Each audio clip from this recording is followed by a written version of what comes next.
Sorry to say, but we are letting you go. My own brother told me, just 3 days before my $2 million bonus was set to clear. His wife sat on the office sofa filing her nails and smirking. I did not cry. I just nodded and packed my briefcase.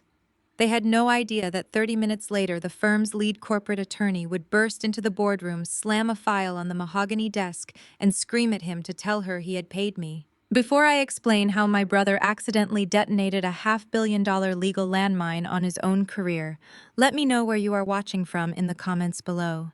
Hit like and subscribe if you have ever had to stand up to entitled family members who mistook your silence for weakness. I was sitting in my office reviewing the final integration protocols for the Sterling merger when my phone buzzed.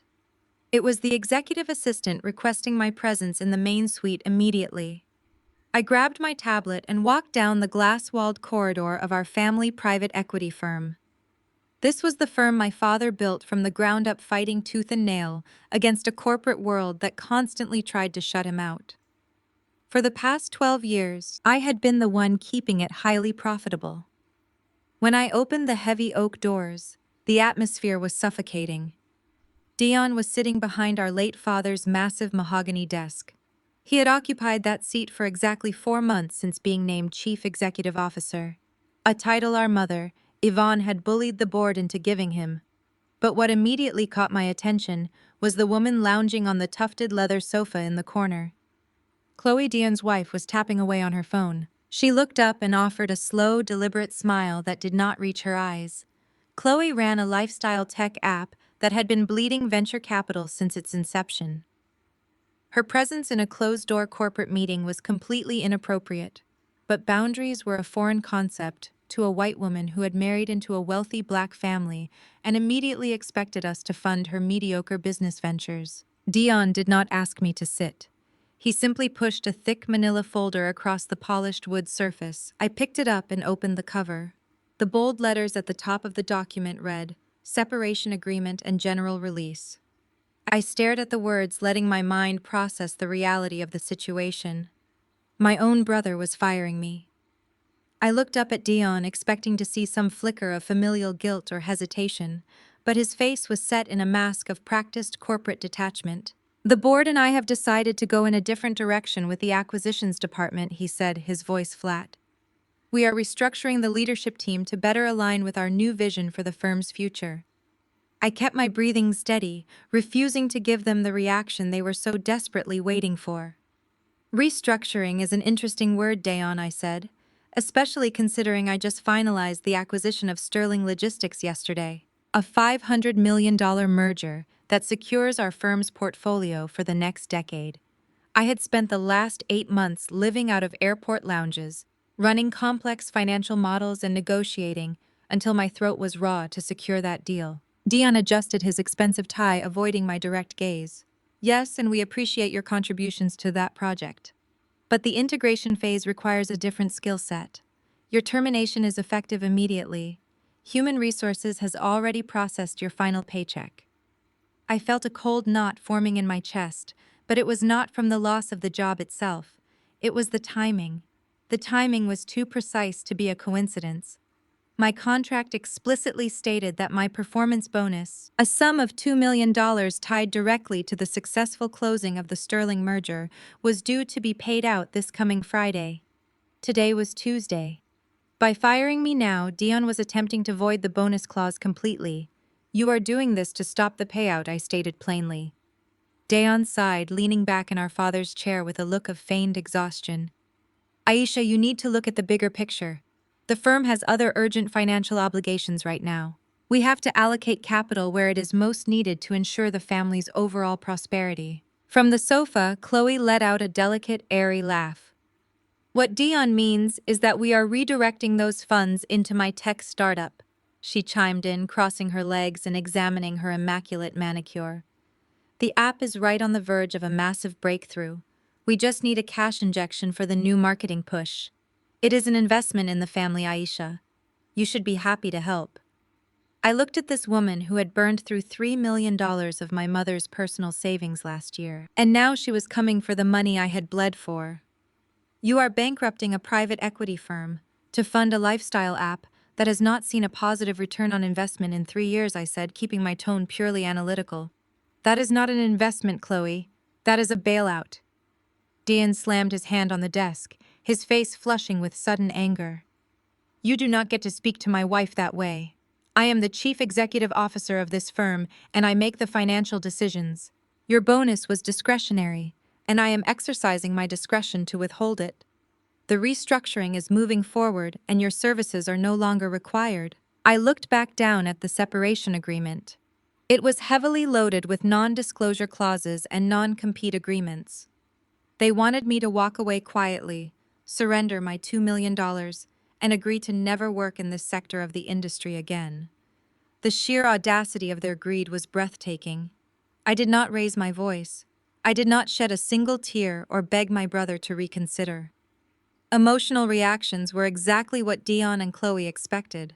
They wanted me to lose my composure so they could justify their narrative that I was unstable and difficult to work with. Instead, I pulled a pen from my blazer pocket and flipped to the last page of the document. I read the find with the meticulous attention to detail that had made me the best acquisitions director in the city. The document was split into two sections, one acknowledging receipt of the termination notice and a secondary waiver releasing the firm from any future liability or claims regarding unpaid compensation. I signed the acknowledgement of receipt. I then drew a thick, heavy line through the signature block of the liability waiver, pressing hard enough to leave an indentation on the desk. What are you doing? Dayon demanded, leaning forward. You have to sign the entire packet to receive your severance pay. I do not want your severance pay, I replied, sliding the folder back across the desk. I am acknowledging that you have terminated my employment without cause. I am absolutely not waiving my right to pursue what is legally mine. Chloe rolled her eyes, letting out an exaggerated sigh. God, Aisha, you are such an emotionless corporate robot. Your own brother is making a difficult business decision for the good of the family, and you are acting like we are enemies. This is exactly why your mother says you are so hard to love. You only care about money and contracts. I turned my gaze to Chloe, holding her eyes until she shifted uncomfortably on the sofa. I care about the legacy my father built with his own two hands. I care about the fact that he worked himself to death to create generational wealth for our family, only for his son to hand it over to fund your delusions of being a tech visionary. Dion stood up abruptly, his chair scraping loudly against the hardwood floor. That is enough. I want you out of this building right now. He reached for his desk phone and pressed the button for security. Send a detail up to the executive suite. We have a terminated employee who needs to be escorted off the premises. The pettiness of calling security on his own sister on the woman who practically ran the building was a calculated move designed to humiliate me entirely. We waited in silence for 2 agonizing minutes. When the heavy oak doors opened, 2 security guards stepped into the suite. I recognized them immediately. Jamal and David. I had personally interviewed and hired both of them 3 years ago when we upgraded our building protocols. They looked from Dion to me, clear confusion and hesitation written across their faces. Escort her to her office to collect her personal items, Dion instructed, gesturing toward me as if I were a common trespasser. Then make sure her keycard is deactivated and walk her to the lobby. David looked extremely uncomfortable. Miss Aisha, is everything all right here? I offered him a small, reassuring smile. Everything is fine, David. My brother and I simply have a difference of opinion on the future of this firm. I will gladly walk with you. I turned back to Dion, placing my corporate keycard on top of the ruined separation agreement. You should read your corporate bylaws carefully, Dion. Father put a lot of safeguards in place before he passed. Dion scoffed, crossing his arms over his chest. I know the bylaws better than anyone. Now get out. The walk from the executive suite to my office felt like an eternity. Word had already spread through the open plan workspace. Dozens of analysts, associates, and administrative staff stopped typing to watch as I was flanked by security. Some looked shocked, others looked terrified. They knew that if the senior director could be unceremoniously marched out of the building, none of their jobs were safe. I kept my head high, my posture perfectly straight, refusing to give anyone the satisfaction of seeing me break. Inside my office, I packed quickly. I only took personal items, the framed photograph of my father and me at my college graduation, the small brass clock he had given me when I closed my first major deal, a pair of comfortable shoes I kept under my desk for late nights. I left every single physical file, every printed financial model, and every corporate device exactly where it was. I did not need them. The real value I provided to this company existed entirely inside my head and in the secure digital servers I maintained off-site. Jamal and David walked me to the main elevators. They were silent, clearly embarrassed by the role they were forced to play in this family drama. When the elevator doors opened, David held his hand out to block the sensor. "I am so sorry about this, Miss Aisha," he said quietly. "This place is going to fall apart without you." I stepped into the elevator cab and turned to face them. "Do not worry about me, David. Just make sure your own resume is updated. Things are going to get very complicated around here very soon." The metal doors slid shut, cutting off the view of the office I had poured my 30s into. As the elevator began its descent from the 40th floor, the heavy silence of the steel box finally allowed me to process the magnitude of what had just occurred. Anyone else might have collapsed against the handrail. Anyone else might have felt a crushing wave of panic about losing a massive income and being publicly humiliated by their own flesh and blood. But I felt something entirely different. I felt the cold, sharp thrill of absolute clarity. Dion thought he had executed a brilliant, ruthless business maneuver. He thought he had successfully stolen my $2 million bonus to funnel into Chloe's bottomless money pit of a startup. He thought that by having me escorted out by security, he had stripped me of my power and asserted his dominance as the new head of the family empire. What my arrogant, short-sighted brother failed to realize was that he had just pulled the pin on a grenade and swallowed it. The secret lay in a document signed 6 years ago, long before our father's heart gave out, long before Dayon was ever considered for the chief executive role. When I first joined the family firm after finishing my master's degree, the acquisitions department was struggling. They were using outdated manual valuation methods to assess potential corporate buyouts. I spent 2 solid years building a proprietary software algorithm from scratch. It was a complex, self-learning, financial model that could analyze market trends, identify hidden liabilities, and project long-term merger profitability with unprecedented accuracy. That algorithm was the sole reason we were able to identify and secure the $500 million Sterling Logistics deal. When I finished coding the program, my father recognized its immense value. He knew that the algorithm was worth more than the firm itself, because he was a brilliant man who understood the volatile nature of business, and perhaps because he secretly knew Dayon lacked the discipline to run the company properly. My father insisted we draw up a very specific legal agreement. We formed a private limited liability company in my name only. The algorithm belonged entirely to my private holding company. I then granted our family firm an exclusive ongoing license to use the software for all their corporate acquisitions. But the licensing agreement contained one crucial non-negotiable stipulation known as the founder's intellectual property clause. The clause stated that the firm retained the right to use the algorithm only as long as I remained employed by the company as the senior director of acquisitions. If my employment was ever terminated without cause, or if my agreed-upon compensation was unlawfully withheld, the licensing agreement would immediately and automatically be revoked. The moment Dion handed me that termination paper and confirmed he was withholding my bonus, the family firm legally lost the right to use the software. Every single financial model, every projection, and every active contract reliant on that algorithm was now legally compromised. And the Sterling Logistics merger, the $500 million deal that was supposed to secure our family's wealth for the next generation, required a final compliance certification using that exact software to close on Friday. Dayon had not just fired me, he had effectively severed the spinal cord of his own company.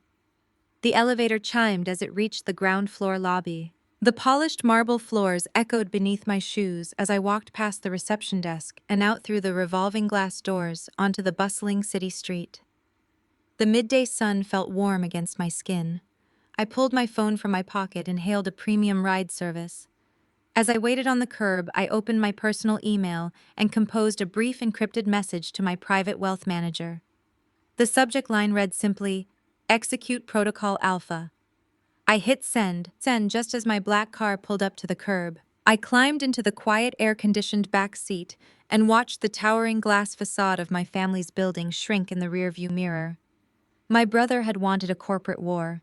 He wanted to strip my dignity to please a wife who viewed our family as nothing more than an open checkbook. He wanted to prove that the golden child could do whatever he pleased without consequences. I leaned back against the leather seat and closed my eyes, feeling a calm, methodical peace wash over me. In exactly 3 days, when the Sterling Logistics Board demanded the final algorithmic compliance report to release their $500 million, Dion was going to find out exactly what happens when you try to steal from the architect of your own castle. The black car merged onto the highway, putting distance between me and the glass tower that held my family's legacy. As I watched the city skyline blur past the tinted windows, my mind drifted back exactly 48 hours. The absolute audacity of my termination had not been a sudden business decision. It was an execution planned and provoked over a plate of Sunday brisket at my mother's sprawling estate in Potomac. My mother, Yvonne, hosted family dinners on the last Sunday of every month. Attendance was strictly mandatory, a performative display of our family's elite social standing. Her house was a fortress of perfectly manicured lawns, grand columns and walls lined with photographs that painted a narrative of flawless generational success. I arrived that afternoon exhausted but triumphant. I had spent the entire weekend finalizing the $500 million Sterling Logistics merger, the biggest acquisition our firm had ever seen. When I walked onto the back patio, the atmosphere was already thick with forced celebration. Yvonne was holding court, an elegant woman who wore her wealth like armor. She was busy fawning over Dayon. He had just pulled up in a brand new custom-ordered Aston Martin, a completely frivolous purchase for a chief executive who had yet to close a single deal of his own. Beside him stood Chloe, wearing a designer sundress that cost more than a mortgage payment, soaking up my mother's misplaced admiration. Yvonne raised her glass of sweet tea, her voice carrying over the gentle hum of the patio fountain. "Look at this beautiful couple," she announced to the gathering of extended family and firm partners. Dayon is taking the firm to new heights, and Chloe is revolutionizing the tech space. We are so incredibly blessed. I took a seat at the patio table, pouring myself a glass of water. I tried to steer the conversation toward reality. I mentioned that the Sterling contracts were finally out of legal review and that we were positioned to dominate the logistics sector by Friday. I needed Dion to review the final integration timeline. Yvonne set her glass down with a sharp clink. "Aisha, please," she said, her tone dripping with polished condescension. "We are celebrating family today. Leave the stressful corporate talk at the office. Besides, it is not becoming for a woman to be so obsessed with boardrooms. You are 35 years old. Your brother is building a dynasty, and you are building a spreadsheet. When are you going to stop hiding behind your career and bring a husband to this table?" The surrounding guests offered polite, uncomfortable chuckles. I kept my face perfectly neutral. This was Yvonne's favorite game, diminished my tangible contributions to elevate Dion's unearned status. She viewed my career not as the financial engine keeping our family wealthy, but as a tragic social failing. I simply replied that my spreadsheets paid for the caviar on the table, took a bite of my food, and ignored the sudden tightness in her jaw. The real ambush happened an hour later. I carried a stack of empty plates into the massive chef's kitchen to escape the suffocating heat of the patio. Yvonne followed me inside the swinging door, shutting behind her to cut off the noise of the party. The superficial warmth had completely vanished from her face. She crossed her arms, her diamond bracelets catching the light from the overhead chandelier. "We need to talk about your bonus," Yvonne said, her voice dropping to a low, demanding register. I turned on the faucet, rinsing a plate. There is nothing to talk about. The payout structure was finalized by Dad before he passed. It hits my account on Friday when the Sterling deal officially closes. Yvonne stepped closer, invading my personal space. "You are not keeping that money, Aisha. Chloe's app is hemorrhaging capital. Her investors are threatening to pull out by the end of the month, and if that happens, the company goes under. The resulting bankruptcy will humiliate this family in the press. You are going to sign your $2 million bonus over to Chloe's holding company to stabilize her operations." I turned off the water and stared at my mother in pure disbelief. You want me to surrender $2 million of my earned compensation to bail out a poorly managed lifestyle app? Yvonne narrowed her eyes. Strong black families protect each other, Aisha. We build together. Your brother needs his wife's business to succeed for their public image. You are single. You have no dependents. You own your condo outright. Keeping that much money for yourself when your brother's family is struggling is incredibly selfish. The sheer manipulation was breathtaking. She was weaponizing our culture using the concept of family loyalty to extort me for a white woman who openly mocked our traditions when she thought no one was listening.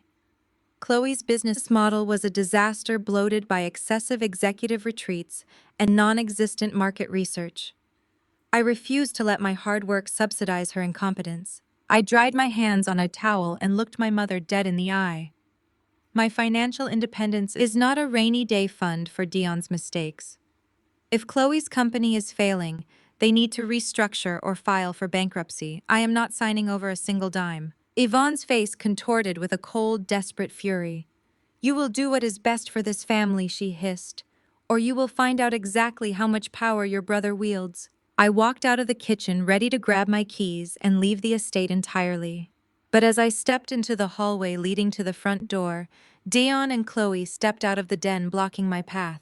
They had clearly been waiting for Yvonne to soften me up. Dion crossed his arms, trying to physically intimidate me with his height. Mom talked to you, he stated. So we just need you to initiate the wire transfer authorization by tomorrow morning. It will process seamlessly as an intercompany loan. I shook my head. There is no loan, Dion. I am not funding a sinking ship. Chloe immediately stepped forward, her eyes welling up with highly practiced, entirely fake tears. Aisha, how can you be so cruel? She asked, her voice trembling with perfect weaponized fragility. We are family. I thought you supported women in business. I am trying to build something visionary, and you are hoarding wealth like a dragon. You just resent me because Dion chose me. The audacity was almost laughable. I resent you because you are a financial liability, Chloe. I replied smoothly. Your burn rate is catastrophic. I read your quarterly disclosures. You spent $400,000 on office decor while missing payroll for your developers. My bonus is not fixing that. Dion stepped closer, his face inches from mine. He dropped the caring brother act entirely. You listen to me very carefully. I am the chief executive officer. I control the payroll. I control the bonuses. You are going to authorize that transfer to Chloe, or I will terminate your contract before Friday. You will get nothing. I looked at the brother I had grown up with. The boy our father had constantly bailed out of trouble. He actually believed his new title gave him absolute power over reality. He believed the golden child armor our mother provided made him invincible. You cannot terminate me without cause, Dion. And withholding earned compensation is a direct violation of labor laws, I reminded him. He laughed, a harsh, arrogant sound. I can do whatever I want. Try fighting the firm's legal team in court. We will drain your savings in attorney fees before you ever see a courtroom. You work for me now. Fall in line or lose your career. I looked from Dion's smug face to Chloe's triumphant smirk.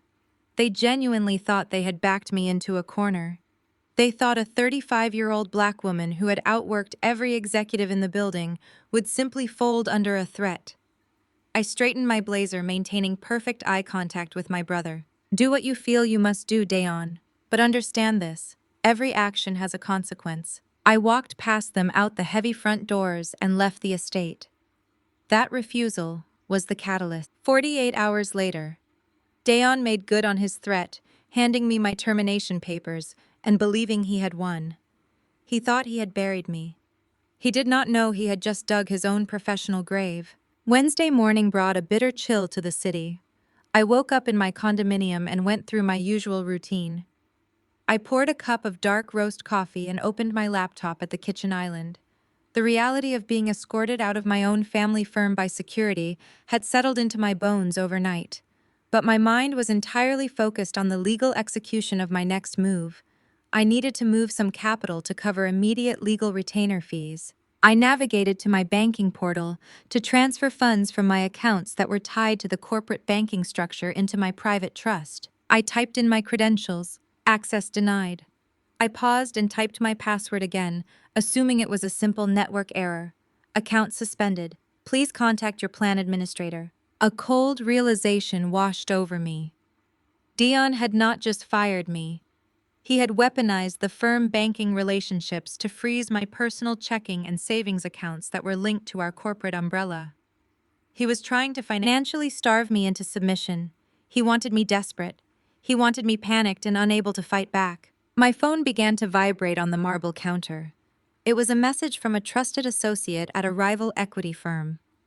He asked if I was okay and mentioned that Dion was already making calls to our major investors and industry partners. My brother was spinning a vicious and calculated narrative to cover his tracks. He was telling the stakeholders that I had been terminated due to erratic behavior and suspected embezzlement.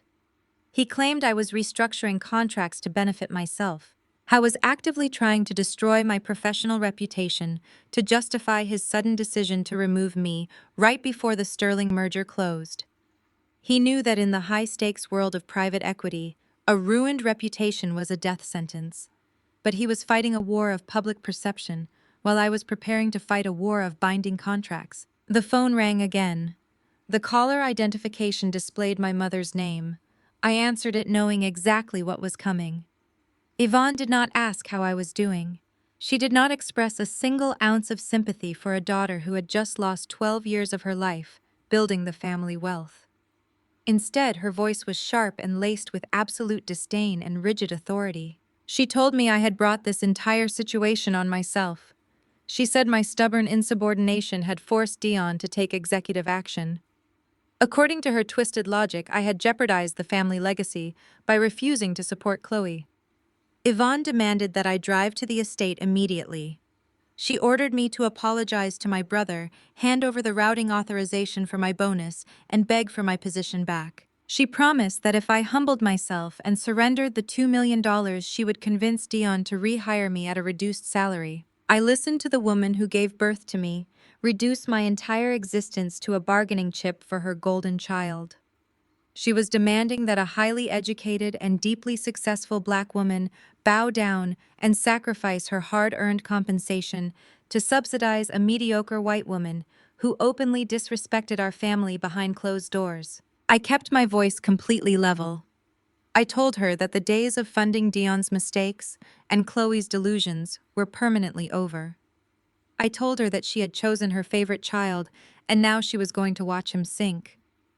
Yvonne began to scream something about respect and family loyalty, but I simply pressed the end call button and set the phone face down. The absolute peak of their coordinated attack came an hour later.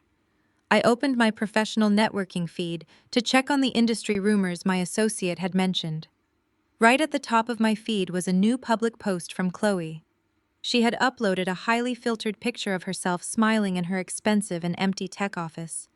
The caption was a masterpiece of passive-aggressive manipulation. It read that true business leadership required making the difficult choices to cleanse toxic and uncooperative energy from family enterprises to make room for visionary growth. It was a blatant and public attempt to humiliate me.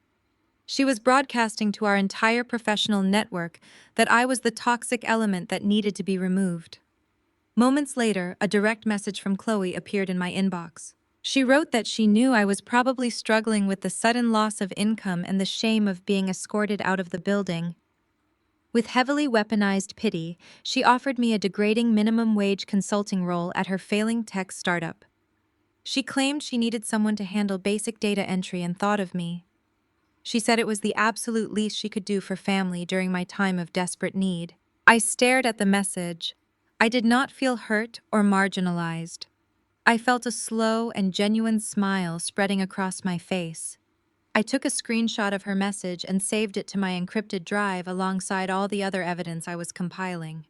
They were so blinded by their own arrogance that they could not see the massive legal trap closing around them. They thought I was sitting in my apartment crying over a lost job. They thought the frozen accounts and the social media humiliation would break my spirit. I closed my laptop, finished my coffee, and walked into my bedroom.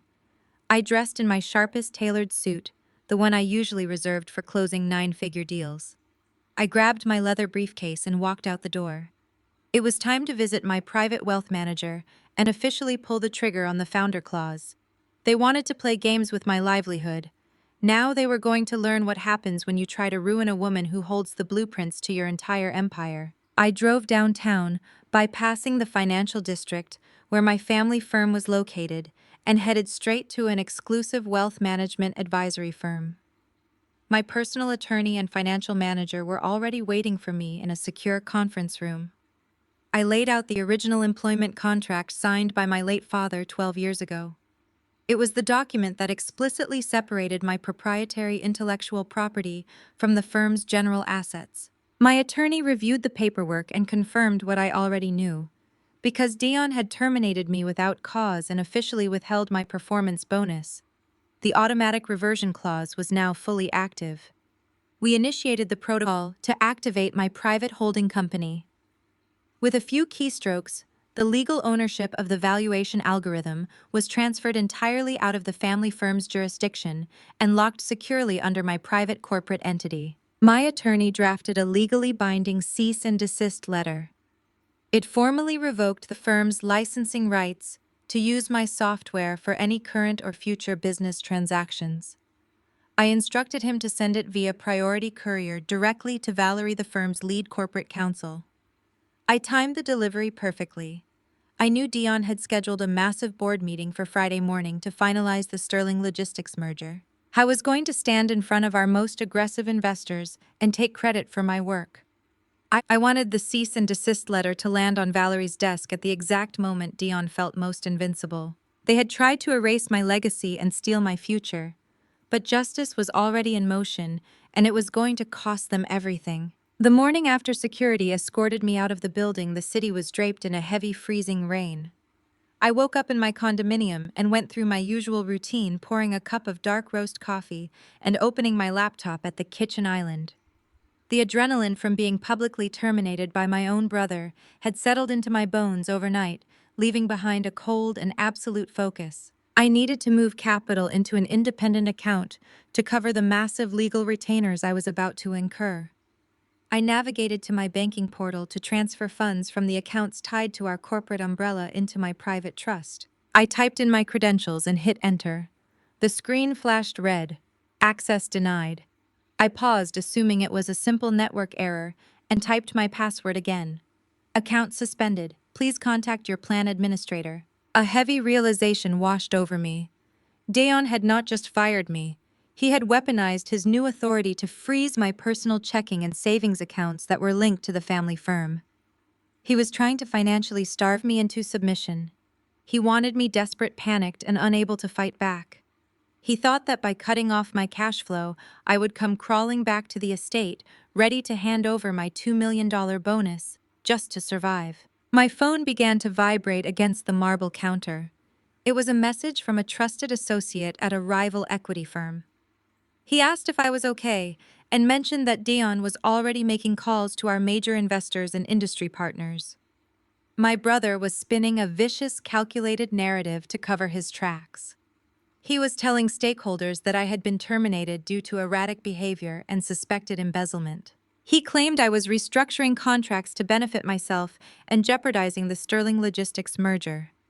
He was actively trying to destroy my professional reputation to justify removing me right before my payout. He knew that in the high-stakes world of private equity, a ruined reputation was a death sentence. But Dion was fighting a war of public perception while I was preparing to fight a war of binding contracts. The phone rang again. The caller identification displayed my mother's name. I answered it knowing exactly what was coming. Yvonne did not ask how I was doing. She did not express a single ounce of sympathy for a daughter who had sacrificed her entire youth to build the family wealth. Instead, her voice was sharp-laced with rigid authority and absolute disdain. She told me I had brought this entire situation on myself. She said my stubborn insubordination had forced Dion to take executive action. According to her twisted logic, I had jeopardized the family legacy by refusing to support Chloe. Yvonne demanded that I drive to the corporate office immediately. She ordered me to apologize to my brother, hand over the routing authorization for my bonus, and beg for a demoted position. She promised that if I humbled myself and surrendered the $2 million, she would convince Dion to rehire me at a reduced salary. I listened to the woman who gave birth to me, reduce my entire existence to a bargaining chip for her golden child. She was demanding that a highly educated, deeply successful black woman bow down and sacrifice her hard-earned compensation to subsidize a mediocre white woman who openly disrespected our family behind closed doors. It was the ultimate betrayal, the expectation that I should be the mule carrying the weight of my brother's ego and my mother's obsession with image. I kept my voice completely level. I told her that the days of funding Dion's mistakes and Chloe's delusions were permanently over. I told her that she had chosen her favorite child and now she was going to watch him sink. Yvonne began to scream something about respect and family loyalty, but I simply pressed the end call button and set the phone face down. I was done negotiating with people who only valued me for what they could extract from me. The absolute peak of their coordinated attack came an hour later. I opened my professional networking feed to check on the industry rumors my associate had mentioned. Right at the top of my timeline was a new public post from Chloe. She had uploaded a highly filtered picture of herself, smiling in her expensive, empty tech office. The caption was a masterpiece of passive-aggressive manipulation. It read that true business leadership required making difficult choices to cleanse toxic, uncooperative energy from family enterprises to make room for visionary growth. It was a blatant public attempt to humiliate me. She was broadcasting to our entire professional network that I was the toxic element that needed to be removed. Moments later, a direct message from Chloe appeared in my inbox. With heavily weaponized pity, she offered me a degrading minimum wage consulting role at her failing tech startup. She claimed she needed someone to handle basic data entry and thought of me. She said it was the absolute least she could do for family during my time of desperate need. I stared at the message. I did not feel hurt. I did not feel marginalized. I felt a slow, genuine smile spreading across my face. I took a screenshot of her message and saved it to my encrypted drive alongside all the other evidence I was compiling. They were so blinded by their own arrogance that they could not see the massive legal trap closing around them. They thought I was sitting in my apartment crying over a lost job. They thought the frozen accounts and the social media humiliation would break my spirit. I closed my laptop, finished my coffee, and walked into my bedroom. I dressed in my sharpest tailored suit, the one I usually reserved for closing nine-figure deals. I grabbed my leather briefcase and walked out the door. It was time to visit my private wealth manager and officially pull the trigger on the founder clause. They wanted to play games with my livelihood.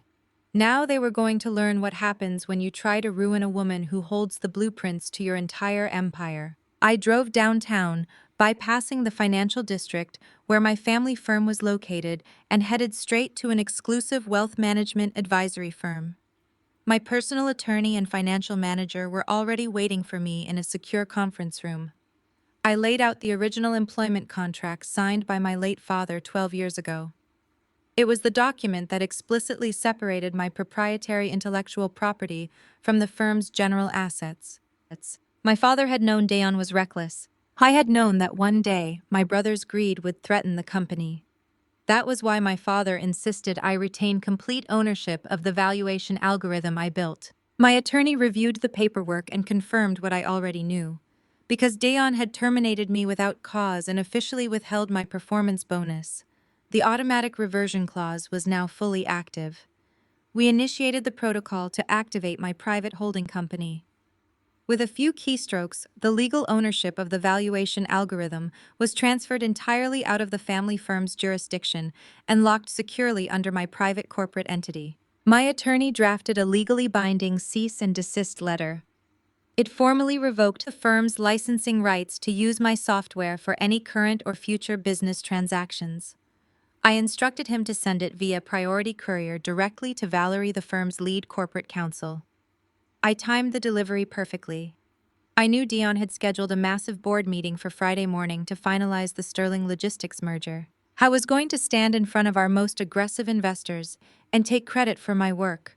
I wanted the cease and desist letter to land on Valerie's desk at the exact moment Dion felt most invincible. The trap was set. They had tried to erase my legacy and steal my future, completely unaware that I was about to legally repossess the foundation of their wealth. All I had to do was wait for Friday. The sun had not yet risen when I woke up on Wednesday morning. The city outside my condominium windows was draped in a heavy, freezing rain that mirrored the absolute coldness settling into my chest.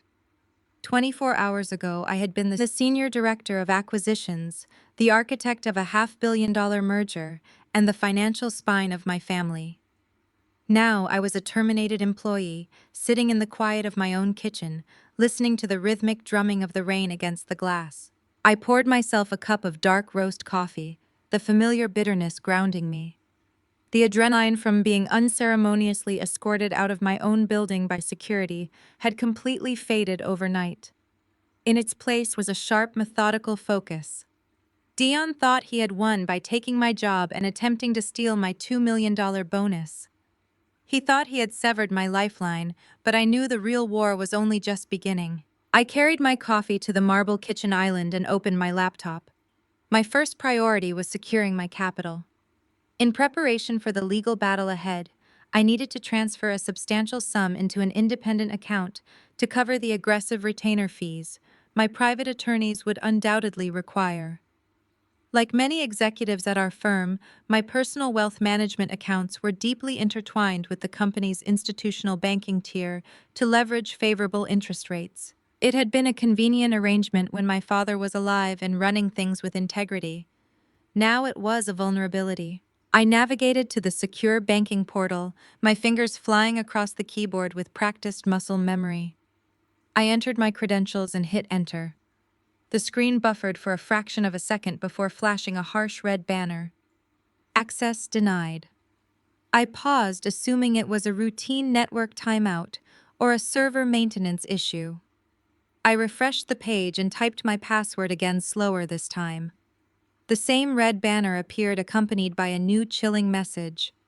Account suspended. Please contact your corporate plan administrator. A heavy, suffocating realization washed over me. Dion had not just fired me. He had weaponized his newly inherited authority as chief executive officer to freeze my personal checking and liquid savings accounts linked to the family firm. He had called our institutional bankers the moment I was marched out of the lobby and used his executive power to lock me out of my own money. This was not a standard corporate lockout. This was a deliberate, malicious attempt to financially starve me into submission. He wanted me desperate. He wanted me panicked and unable to afford the high-powered legal counsel required to fight him in court. He honestly believed that by cutting off my cash flow, I would have no choice but to crawl back to our mother's estate, beg for forgiveness, and willingly sign over my bonus to fund his wife's failing tech startup just so I could pay my mortgage. I picked up my phone and dialed the direct line to my private wealth manager at the bank. He answered on the second ring, but his voice lacked its usual warm professionalism. He sounded terrified. Before I could even ask about the suspension, he began reading from what was clearly a prepared legal script. He informed me that due to pending internal investigations authorized by the chief executive officer, a temporary hold had been placed on all assets tied to my corporate profile. He apologized profusely, his voice trembling slightly, but stated he was legally barred from overriding the directive. I thanked him for his honesty, keeping my voice perfectly level, and ended the call. I did not throw my phone. I did not scream. I simply sat there in the dim morning light, absorbing the sheer cruelty of my own brother.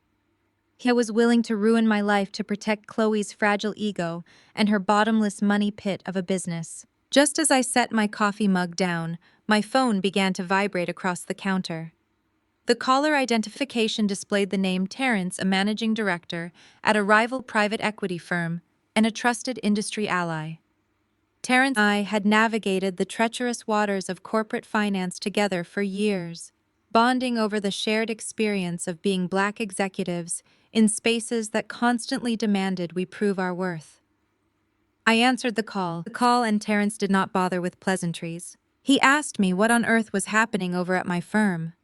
His tone was laced with a mixture of deep concern and professional alarm. I asked him to clarify, though I already suspected the answer. Terrence let out a heavy sigh and told me that Dayon had been working the phones since 6 in the morning. My brother was systematically calling our major investors, board members, and industry partners to spin a vicious, calculated narrative before I could even defend myself. According to Terrence, Dion was telling the stakeholders that I had been escorted out of the building due to erratic behavior and severe professional misconduct. But the smear campaign did not stop at simple insubordination. Dayon was heavily implying to the investors that they had uncovered suspected embezzlement within my department. He was claiming that I had been secretly restructuring vendor contracts to directly benefit myself, and that he had to step in and terminate me to save the Sterling Logistics merger from collapse. The absolute sickness of his strategy hit me like a physical blow. Embezzlement. He was projecting Chloe's disastrous financial mismanagement onto me. I was actively trying to destroy my professional reputation to justify removing me right before my massive payout. In the high-stakes world of private equity, a ruined reputation was a death sentence. But it was the specific phrasing he used that enraged me the most. Erratic behavior. He was deliberately weaponizing the tired, racist trope of the angry, unstable black woman to discredit my 12 years of flawless corporate excellence. He knew that the older, predominantly white investors would quickly swallow a narrative about an aggressive, uncooperative woman who had to be removed for the safety of the company. He was using the very systemic prejudices our father had fought against to burn my career to the ground. Terrence told me that the investors were panicked, but he had refused to believe a single word of Dion's story. He offered me his personal legal contacts and told me to brace myself for a massive public fallout. I thanked Terrence for his loyalty and assured him that I had the situation entirely under control. When the call ended, I opened a blank document on my laptop. I began meticulously logging every detail Terrence had just shared. Every lie Dion told was another layer of defamation I would add to my impending lawsuit. My family thought they had backed me into a corner. They thought the frozen accounts and the targeted character assassination would break my spirit and force my surrender.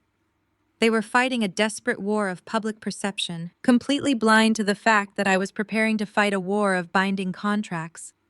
I closed my laptop and stood up from the kitchen island. I had a meeting to get to, and it was time to deploy the weapon that would reduce my brother's stolen empire to ashes. I slipped my phone into my pocket and grabbed my leather briefcase from the counter. I was halfway to the front door when the sharp ringtone shattered the quiet of my apartment. I pulled the device out and stared at the bright screen. The caller identification displayed my mother's name. A part of me considered letting it go to voicemail. I already knew she was not calling to check on my well-being. She was not calling to ask how I was holding up after being publicly humiliated and escorted out of the building I helped build. But I swiped the screen and lifted the phone to my ear because I needed to hear exactly how far she was willing to go to protect her favorite child. "Hello, Mother," I said, keeping my voice perfectly level. There was no warm greeting on the other end of the line. There was no maternal concern. Yvonne did not even ask if I was okay. Instead, her voice came through the speaker like a cracking whip, laced with rigid authority and absolute disdain. She told me I had brought this entire nightmare on myself. She said my stubborn insubordination had forced Dion to take executive action. According to her twisted logic, I had jeopardized the family legacy by refusing to support Chloe. I stood perfectly still in my foyer, listening to the woman who gave birth to me rewrite reality to suit her narrative. "You left your brother with no choice, Aisha," she lectured, her tone dripping with disappointment. "You walked into that office and acted like you owned the place. You refused to be a team player. If you had just agreed to the transfer like a supportive sister, none of this would have happened. But you always have to be difficult. You always have to prove you are the smartest person in the room." The gaslighting was so practiced and effortless that it took my breath away. She was completely ignoring the fact that Dion had fired me days before a $2 million payout. She was ignoring the fact that he had frozen my bank accounts and was actively destroying my professional reputation. In her mind, Dion was the victim of my unwillingness to be extorted. "You are blaming me for being fired?" I asked, making sure I heard her correctly. "You are defending a man who is actively trying to ruin my career so he can steal my bonus." Yvonne sighed, an exaggerated sound of profound exhaustion. Stop being so dramatic, she snapped. Nobody is stealing anything. Dion is reallocating company resources to protect the family from Chloe and her failing business. It is called leadership, Aisha. Something you clearly do not understand because you are too busy being selfish. You have no husband and no children. What do you even need $2 million for? I closed my eyes and took a deep breath. She was weaponizing my single status against me again, reducing my entire existence to a bargaining chip for her golden child. She was demanding that a highly educated, deeply successful black woman bow down and sacrifice her hard-earned compensation to subsidize a mediocre white woman who openly disrespected our family behind closed doors. It was the ultimate betrayal.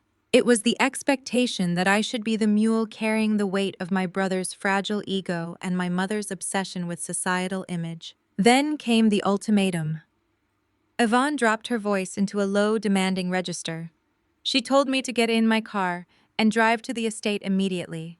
She ordered me to walk into her living room, apologize to my brother, hand over the routing authorization for my bonus, and beg for a demoted position at the firm. She promised that if I humbled myself and surrendered the money, she would personally convince Dion to rehire me at a reduced salary. She framed it as a generous favor. She acted as though allowing me to return to the company I had kept profitable for a decade was an act of profound maternal mercy. "I want you here in 30 minutes, Aisha," she demanded. "You are going to look your brother in the eye and apologize for disrespecting his authority. You are going to sign the release forms, and we are going to put this ugly situation behind us. If you do not do exactly what I say, I will wash my hands of you completely. You will be entirely on your own." I stood in the entryway of my condominium, looking at the beautiful life I had built for myself. Every piece of furniture, every piece of art, every comfort in this home had been paid for by my own relentless work ethic. I did not owe them anything. "Mother," I said, breaking the silence. My voice was stripped of all emotion, completely devoid of the anger and desperation she was hoping to hear. "The days of funding Dion's mistakes and Chloe's delusions are permanently over." "Excuse me," Yvonne snapped, clearly shocked by my calm defiance. "You heard me," I replied. "I am not driving to your estate. I am not apologizing to a man who lacks the basic competence to run a lemonade stand, let alone a private equity firm. And I am certainly not signing over a single dime of my money to bail out his wife. You made a choice yesterday. You chose your favorite child, and you chose to support his theft. Now you are going to sit back and watch him sink." Yvonne began to scream through the receiver. "How dare you speak to me that way?" she yelled, her voice echoing in the quiet of my foyer. "You are an ungrateful child. Strong black families protect each other. We do not turn our backs on our own blood. You are going to ruin this family." "No, Mother," I said quietly. "Dion ruined this family the moment he handed me those termination papers. I am simply the consequence of his actions." I did not wait for her to respond. I pressed the end call button and set my phone on the console table. The silence in my apartment felt heavy, but incredibly clean. I was completely done negotiating with people who only valued me for what they could extract from me. I adjusted the lapels of my tailored suit, picked up my leather briefcase, and walked out the front door. The legal trap was already set, and it was time to close the jaws. I sat in the back of the hired black car, watching the freezing rain slide down the tinted windows. My mother's screaming voice still echoed in my ears, but my mind was completely clear. As the driver navigated the morning traffic toward the downtown financial district, I pulled my phone from my briefcase. I needed to see exactly how far my brother and his wife were willing to push their public smear campaign.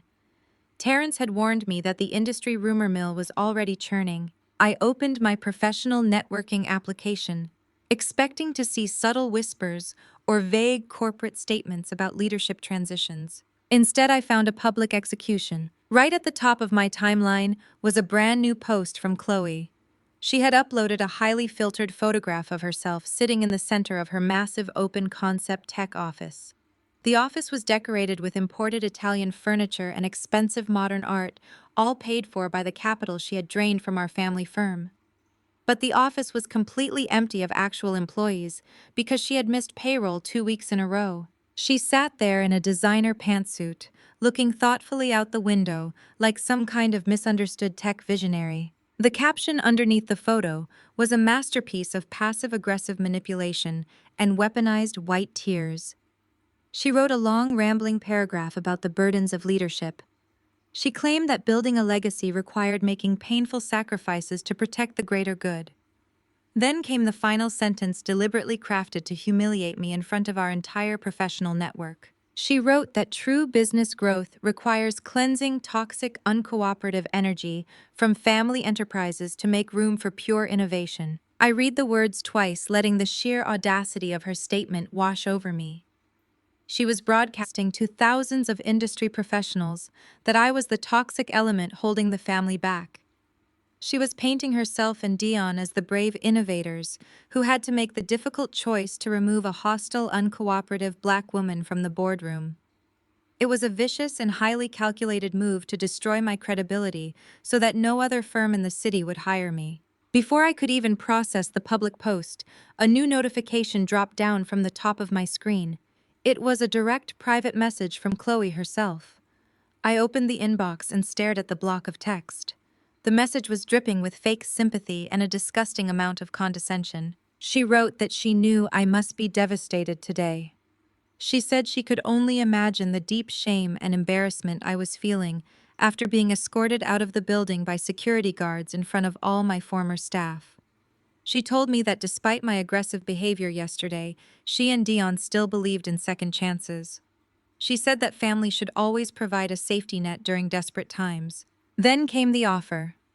Chloe wrote that her startup was currently looking for a basic data entry clerk to manage their customer service inbox. She offered me the position at minimum wage. She explicitly stated that it was a demotion from my previous lifestyle, but it would help keep me off the streets while I worked on my attitude and anger issues. She ended the message by saying she would gladly be my mentor and help me learn how to be a better team player. I sat in the quiet of the luxury car, staring at the glowing screen. A woman who could not even read a basic profit and loss statement was offering to mentor me. A woman who had to beg my mother for cash injections. Every quarter was offering a minimum wage data entry job to a senior director who had just engineered a $500 million corporate merger. She honestly thought she had broken me. She believed that Dion freezing my bank accounts and ruining my public reputation had left me so destitute and panicked that I would actually consider her degrading charity. I did not throw my phone in anger. I did not shed a single tear over their cruelty. Instead, I felt a slow, genuine smile spread across my face. I let out a soft laugh that startled my driver. They were so blinded by their own unearned privilege and overwhelming arrogance that they could not see the massive legal trap that was already closing around their throats. They thought they were playing a game of social media chess against a desperate, unemployed woman. They had absolutely no idea that they were sitting on a ticking time bomb and I was holding the detonator. I took a screenshot of her public post. I took a screenshot of her degrading direct message. I uploaded the images directly to my secure encrypted cloud server, placing them right next to the logs of Dion's defamatory phone calls and the evidence of my frozen bank accounts. I was building an airtight legal case for defamation and corporate sabotage, and they were eagerly handing me all the evidence I needed on a silver platter. I did not reply to her message. Silence is terrifying to people who thrive on manipulation because they cannot tell what you are planning. I locked my phone and slipped it back into my briefcase, just as the car pulled up to the towering glass building of my private wealth management firm. The rain had finally stopped, leaving the city streets slick and shining. I stepped out of the car and adjusted the collar of my tailored suit. My brother and his wife wanted to steal my bonus, ruin my name, and treat me like the family's scapegoat. They wanted to build their empire on my back. Now they were going to learn what happens when the architect of the empire decides to repossess the foundation. I walked through the heavy revolving doors and headed straight for the private elevators. The time for family politics was officially over. It was time to execute the final blow. The private elevator doors opened smoothly, delivering me directly into the penthouse suite of my private wealth management firm. The atmosphere up here was a stark contrast to the chaotic, aggressive energy I had left behind at my family office. The air was perfectly climate-controlled, smelling of expensive leather and fresh espresso. It was a space designed for extreme wealth and absolute discretion. The receptionist recognized me immediately. She offered a warm, professional smile and guided me down the quiet hallway toward a secure corner conference room. Julian, my private wealth manager, and Elias, my personal corporate attorney, were already waiting for me.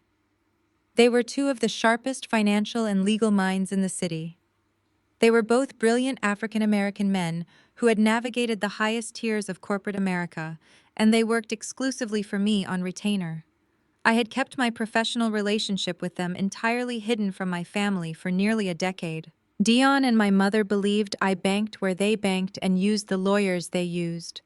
They had absolutely no idea that I had spent years building an independent fortress of financial and legal protection completely outside of their jurisdiction. I walked into the conference room and took the seat at the head of the massive granite table. I did not need to spend time offering pleasantries or explaining the emotional toll of my morning. The financial newswires had already picked up vague industry rumors of a leadership shakeup at our firm.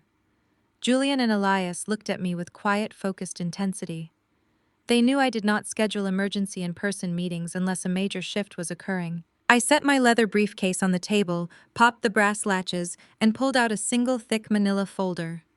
The paper inside was slightly yellowed at the edges, over a decade old, but perfectly preserved.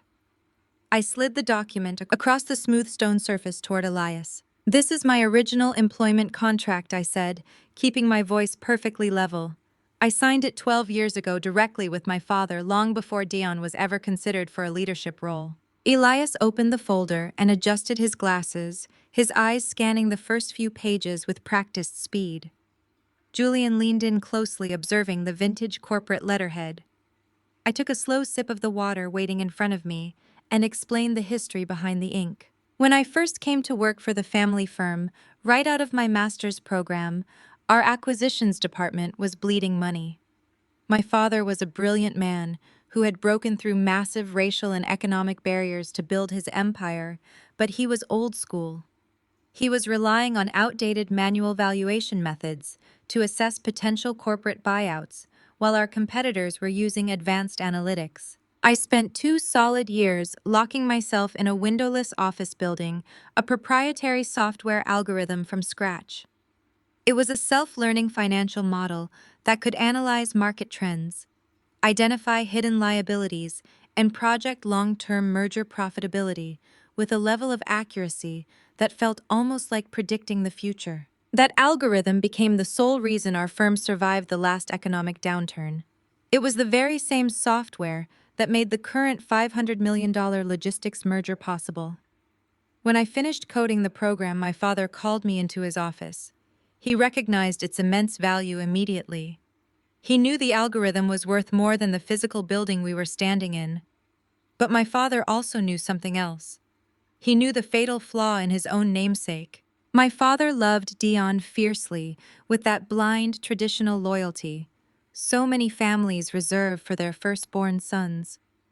My mother, Yvonne, had spent Dion's entire life coddling him, making excuses for his failures, and demanding the rest of us shrink ourselves so he could feel big. My father saw that. He knew Dion lacked the discipline, the intelligence, and the grit to sustain the empire. He knew that one day after he was gone, Dion would try to take credit for my labor. Because of that foresight, my father insisted we draw up a very specific legal agreement. He wanted to ensure that I always held the keys to the castle. I leaned forward, resting my elbows on the granite table. "Turn to page 14, section 4, I instructed Elias. Elias flipped the heavy pages and found the section. His eyes widened slightly as he read the dense legal text. He looked up at me, a slow, impressed smile spreading across his face. "This is an absolute ironclad separation of assets," Elias said, his voice laced with professional awe. "The firm does not own the algorithm." "Exactly," I replied. "The text explicitly states that the proprietary valuation algorithm I developed is my own separate intellectual property. The family firm does not own the code. They do not own the math. They simply hold an exclusive license to use the software for their corporate acquisitions. But that licensing agreement contains a highly specific, non-negotiable stipulation: the founder's intellectual property clause." Julian looked at me, his financial mind already calculating the massive implications. "What triggers the clause?" Julian asked. The firm retains the right to use the algorithm only as long as two conditions are met. I explained methodically. First, I must remain employed by the company as the Senior Director of Acquisitions. Second, my performance bonuses must be paid in full to my designated accounts within 48 hours of any closed deal. If my employment is terminated without cause, or if my agreed-upon compensation is unlawfully withheld, the licensing agreement is immediately and automatically revoked. The conference room fell into a stunned, heavy silence. The sheer magnitude of the trap I had laid out was becoming clear to both of them. Yesterday afternoon, Dion handed me termination papers, I said, breaking the quiet. He stated verbally in front of witnesses that my termination was a restructuring move completely unrelated to performance. He fired me without cause. This morning, he officially froze my corporate banking accounts, effectively and illegally withholding my $2 million bonus. Elias let out a sharp laugh, shaking his head in disbelief. He did not just breach your contract, Aisha. By firing you and freezing your accounts, he actively voided the firm's legal right to use your software. Julian leaned back in his chair, rubbing his chin.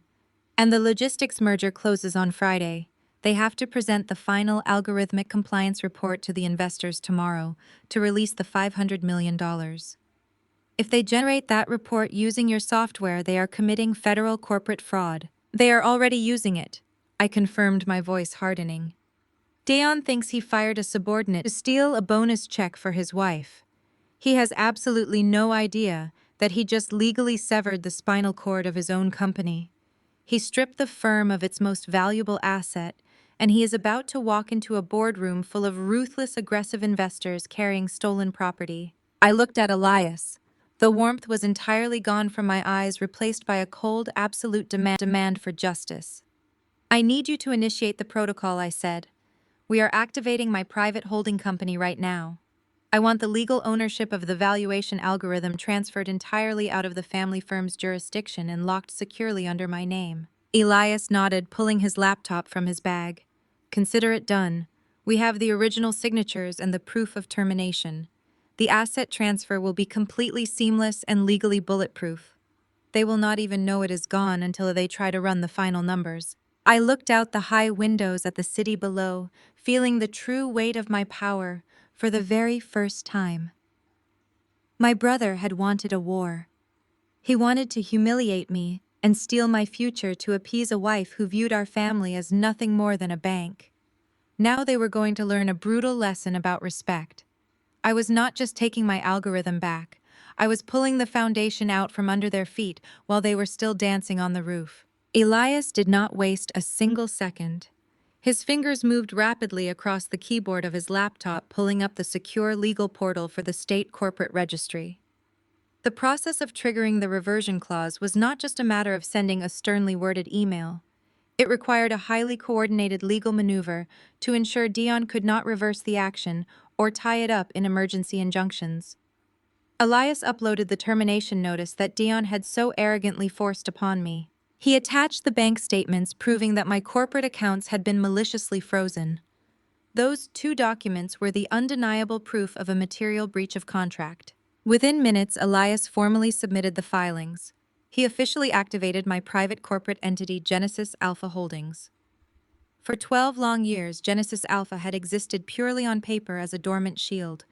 It was a ghost company created by my father and me to protect the intellectual property I had built from scratch. Now it was a fully active, legally recognized corporation, and it had just swallowed the family firm's most valuable asset. The transfer of ownership was instantaneous and legally bulletproof. The family firm no longer owned the rights to the valuation algorithm. They did not even have the right to look at the code. Julian leaned forward, resting his hands on the granite conference table. He looked at the confirmation receipts appearing on Elias's screen and let out a low whistle of appreciation. He told me that Dayon was essentially flying a commercial airliner without an engine, and he had not even noticed the propellers had stopped turning yet. Julian was right, but the legal transfer of the intellectual property was only the first half of the execution. The second half was the physical severance of their access. I opened my own encrypted tablet and logged into the master administrative dashboard for the valuation software. Because I was the sole architect of the program, I possessed the highest level of security clearance. I navigated to the live traffic monitor. The screen populated with dozens of active ping requests coming directly from the family firm's servers. I could see Dion's analysts frantically running data models, trying to finalize the compliance reports for the Sterling Logistics merger. They were relying on my software to validate a $500 million deal, completely unaware that their chief executive officer had just thrown the creator of that software out into the street. I clicked on the Enterprise Permissions tab. A list of authorized corporate networks populated the screen. I found the master access key assigned to our family firm. I did not hesitate. I did not feel a single drop of guilt. I clicked the revoke button and instantly severed the data connection. The live traffic on my monitor flatlined immediately. The steady stream of data requests dropped to absolute zero. Any analyst sitting at a desk in my former office who tried to run a valuation model would now be met with a fatal error screen indicating that their enterprise license had been permanently revoked. They were locked out of the system. They were blind. Elias closed his laptop and looked at me with a sharp, victorious smile.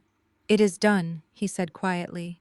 "Genesis Alpha Holdings is now the sole proprietor and exclusive licensor of the software. Your brother's firm is officially operating with stolen property if they attempt to use any previous data generated by the algorithm to close the Sterling merger." Julian adjusted his tailored suit jacket and outlined the absolute financial devastation that was about to unfold. He explained that the Sterling Logistics Board of Directors was notoriously meticulous. Their contract required a finalized algorithmic compliance report to be generated and submitted exactly 48 hours before the money was released. Without my software, Dion had no way to generate that certification. He could not hire a third-party firm to run the numbers because the initial merger contract specifically named my proprietary model as the required compliance standard. Dion was trapped in a financial corner entirely of his own making. If he delayed the closing, the investors would pull out, and the family firm would lose millions in penalties. If he tried to forge the report or substitute a different valuation method, he would be committing federal corporate fraud. I sat back in the heavy leather chair and took a slow sip of water. I thought about my mother Yvonne screaming at me through the phone just an hour ago. I thought about her demanding that I humble myself and sacrifice my own hard-earned wealth to bail out Chloe's failing lifestyle app. I thought about Chloe sitting in her empty office posting passive-aggressive social media updates about cleansing toxic energy from the family business. They had treated me like a disposable asset. They honestly believed that because I am a black woman who put her head down, stayed quiet, and did the heavy lifting, I lacked the teeth to bite back. They mistook my unwavering professionalism for submission. My father never made that mistake. He knew I had the mind of a master strategist and the relentless patience of a predator. He had given me the legal matches to protect myself, but Dion was the fool who poured the gasoline and handed me the lit torch. My brother wanted to play the role of the ruthless corporate king, but he forgot that a king is nothing without the architect who built the castle. He was about to learn a brutal lesson about the true cost of unearned arrogance. Elias broke the silence in the conference room. He asked me what the next step was. I told him we needed to send the formal notification. I instructed Elias to draft a legally binding cease and desist letter addressed directly to Valerie, the firm's lead corporate counsel. I did not want the letter going to Dion. He was too arrogant and ignorant to understand the legal peril he was in. But Valerie was brilliant, cautious, and strictly by the book. She was the one who would recognize the catastrophic danger immediately. I told Elias to prepare the courier. We were going to drop a legal bomb on the executive floor, and I wanted a front row seat to the fallout. Elias typed the cease and desist letter with surgical precision. I stood behind his leather chair watching the words appear on the glowing screen. The legal language was brutal, uncompromising, and absolutely airtight. The document detailed the material breach of contract. It clearly outlined how my termination without cause and the malicious freezing of my compensation accounts had triggered the automatic reversion clause. It explicitly stated that the family firm was immediately stripped of all licensing rights to the Genesis Alpha valuation software. Any financial models, projections, or compliance reports generated by my algorithm after my termination on Tuesday afternoon were legally invalid and constituted intellectual property theft. Julian leaned against the conference table and asked me why we were not serving this notice directly to the chief executive officer. He wondered why I was not sending this legal bomb straight to Dion's desk so I could watch him panic. I shook my head and told Julian that sending this to my brother would be a massive strategic error. Dion operates entirely on ego and deliberate ignorance. If a process server handed him a thick stack of legal threats, he would not even read past the first page. He would assume it was just a desperate, empty bluff from a disgruntled former employee. He would throw the document in his trash can and push forward with the merger out of pure, arrogant spite. He relies on his unearned title to bulldoze reality. I needed to send this to someone who actually understood the catastrophic danger of the situation. I needed to send it to the firm's lead corporate counsel. I explained to my team that Valerie was the only correct target for this maneuver. Valerie is a 50-year-old African-American woman who helped my late father build the compliance and legal department from the ground up. She is brilliant, meticulous, and fiercely protective of her own professional reputation. She survived and thrived in the cutthroat world of corporate equity by being absolutely flawless and strictly by the book. Valerie does not play family politics, and she certainly does not play games with federal law. If I sent this notice to my brother, he would hide it. If I sent it to Valerie, she would shut down the entire building. I looked at the heavy gold clock sitting on the conference room credenza. It was Thursday afternoon. The final compliance vote for the Sterling Logistics merger was scheduled for tomorrow, Friday, at exactly 10 in the morning. I knew the itinerary by heart because I was the one who had originally drafted it. Dion had gathered all our major investors, the Sterling Board of Directors, and the elite banking underwriters in our glass-walled executive boardroom. I was planning to stand at the head of the table, pop expensive champagne, and finalize the transfer of $500 million. He was ready to take all the credit for a historic deal that he had absolutely no hand in building. I gave Elias very specific instructions regarding the delivery timeline. I told him to schedule a specialized legal courier for exactly 9:45 on Friday morning. I wanted that bright red priority envelope placed directly into Valerie's hands just 15 minutes before Dion was scheduled to sign his name on the dotted line. Elias smiled a sharp, knowing expression. He printed the final document on heavy watermarked legal paper. He signed his name with a fountain pen, acting as the official corporate representative for Genesis Alpha Holdings. He slid the crisp pages into the thick envelope and sealed it tight. He made the phone call to the premium courier service right there in the room. He gave them strict, non-negotiable instructions. This package required a direct hand-to-hand delivery. There could be no mailroom drop-offs and no administrative assistant signatures. The courier was to wait in the executive lobby until Valerie physically took possession of the envelope. As the red package sat on the polished granite table, a profound wave of finality washed over my entire body. The frantic, anxious energy that had been humming beneath my skin since Tuesday completely vanished. I thought about all the late nights I had spent in that towering office building. I remembered eating cold takeout food at my desk at 2 in the morning, running endless risk assessments while my brother was out at luxury clubs racking up charges on the corporate card. I remembered my mother, Yvonne, constantly telling me to be quiet and let Dayon lead the quarterly presentations, even though I had written every single word on his slides. They had taken my dedication for granted for 12 long years. They assumed my silence meant I was weak and easily controlled. They mistook my deep loyalty to my father's legacy as a blind loyalty to their abuse. They thought because I was a black woman who put her head down and did the heavy lifting, I would just quietly accept being pushed out the back door when the real money finally arrived. My mother had called me selfish for wanting to keep the bonus I had bled for. Chloe had mocked me on social media, offering me a minimum wage job out of weaponized pity. Dion had tried to financially starve me by freezing my bank accounts. They had pushed me into a corner and expected me to cower. Instead, I had quietly dismantled the very foundation of the empire they thought they owned. Julian packed up his leather briefcase and asked me how I planned to spend the rest of my Thursday afternoon.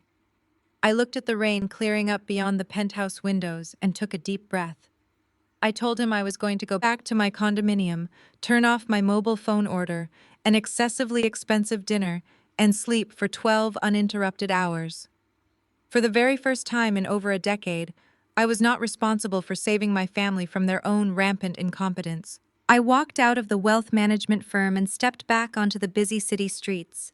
The afternoon sun was finally breaking through the heavy winter clouds, casting a bright golden light across the wet pavement. I pulled my tailored coat tighter around my shoulders and hailed a car to take me home. The trap was no longer just set.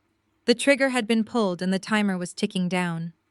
Dion and Chloe were probably at some high-end restaurant right now, drinking imported wine and celebrating the $2 million they thought they had successfully stolen from me. They were toasting to their brilliant corporate cleansing and patting themselves on the back for securing the family wealth. They had absolutely no idea that tomorrow morning, the sun was going to rise on the most spectacular financial collapse this city had ever seen. I settled into the back seat of my ride and closed my eyes, letting a genuine feeling of peace settle into my chest. The game was over, and I was the only player left sitting at the board. I was not physically sitting in the 40th floor executive boardroom on that fateful Friday morning. I was sitting on my velvet sofa across town, dressed in comfortable loungewear, sipping a hot matcha latte and watching the digital clock on my wall tick closer to 10.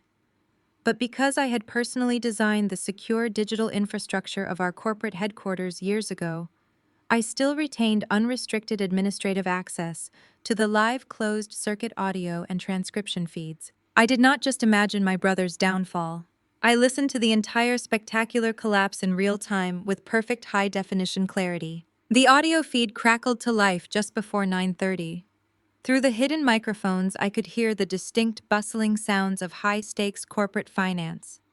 There was the soft clinking of crystal water glasses being set on the massive polished granite table. There was the low aggressive murmur of old money billionaires greeting one another. The entire board of directors for Sterling Logistics had flown in to finalize the transfer of $500 million. Our firm's major institutional investors were present, buzzing with the predatory excitement that always accompanies a historic payout. Then I heard the heavy oak doors swing open, and the room fell into a respectful hush. Dayon walked in. I could not see him, but I knew exactly how he looked. He would be wearing a bespoke tailored suit that cost more than a luxury sedan, projecting the image of a fearless titan of industry. He took his seat at the absolute head of the table, the chair that used to belong to our father. He tapped his pen against the microphone, testing the audio before he began his address. "Good morning, gentlemen," Dion announced, his voice booming through the speakers with a sickening amount of unearned confidence. "Welcome to the dawn of a new era for our firm. Today we are not just finalizing a merger, we are cementing a legacy." He launched into his presentation, and the sheer arrogance of his delivery was breathtaking. He pulled up the final deck of financial projections, sliding effortlessly through the data that I had spent 8 grueling months calculating. He talked about market share dominance and supply chain optimization, throwing around aggressive financial terminology that he had memorized from my executive summaries. He spoke with the complete authority of a man who believed he was untouchable simply because he was born the eldest son. The investors were eating it out of the palm of his hand. I heard murmurs of deep approval from the Sterling executives as Dion referenced the flawless risk assessments generated by our proprietary software. He bragged about the algorithm, calling it the crown jewel of the firm's technological infrastructure. He assured the room that the final compliance certification generated by the software proved this merger would yield a 20% year-over-year growth. I was selling them the absolute certainty of my mathematics, all while actively trying to ruin my life. But Dion could not just stop at selling the numbers. His ego required him to take it a step further. He needed to prove to this room full of powerful older men that he was a ruthless visionary leader capable of making the hard choices. As the presentation shifted to internal operations, he decided to publicly address the sudden absence of his senior director of acquisitions. "As many of you know, we have undergone some aggressive internal restructuring this week," Dayon stated, his tone shifting into a polished corporate brag. "To bring this firm into a modern, highly optimized era, I had to make the difficult executive decision to trim the excess fat from our leadership team. We have officially streamlined the acquisitions department to eliminate outdated, uncooperative personnel. I sat on my sofa listening to my brother reduce my 12 years of absolute dedication to uncooperative excess fat. He was spinning my termination as a masterstroke of corporate efficiency. By removing redundant executive leadership just prior to this closing, Dion continued, his voice dripping with smug satisfaction. I have successfully redirected $2 million of previously allocated compensation back into the firm's liquid capital reserves. True leadership requires ruthless efficiency, gentlemen. We do not tolerate individuals who fail to align with the family vision regardless of their tenure. We are operating leaner, faster, and with complete unity. A low rumble of impressed applause echoed through the boardroom. The stakeholders loved it. They loved the idea of a young, aggressive chief executive officer who was willing to cut dead weight and protect the bottom line. They were openly praising his ruthlessness, completely oblivious to the fact that the very foundation of the deal they were applauding had already been legally ripped out from under their feet. Dion was standing at the podium proudly declaring that he had saved the company $2 million by firing me.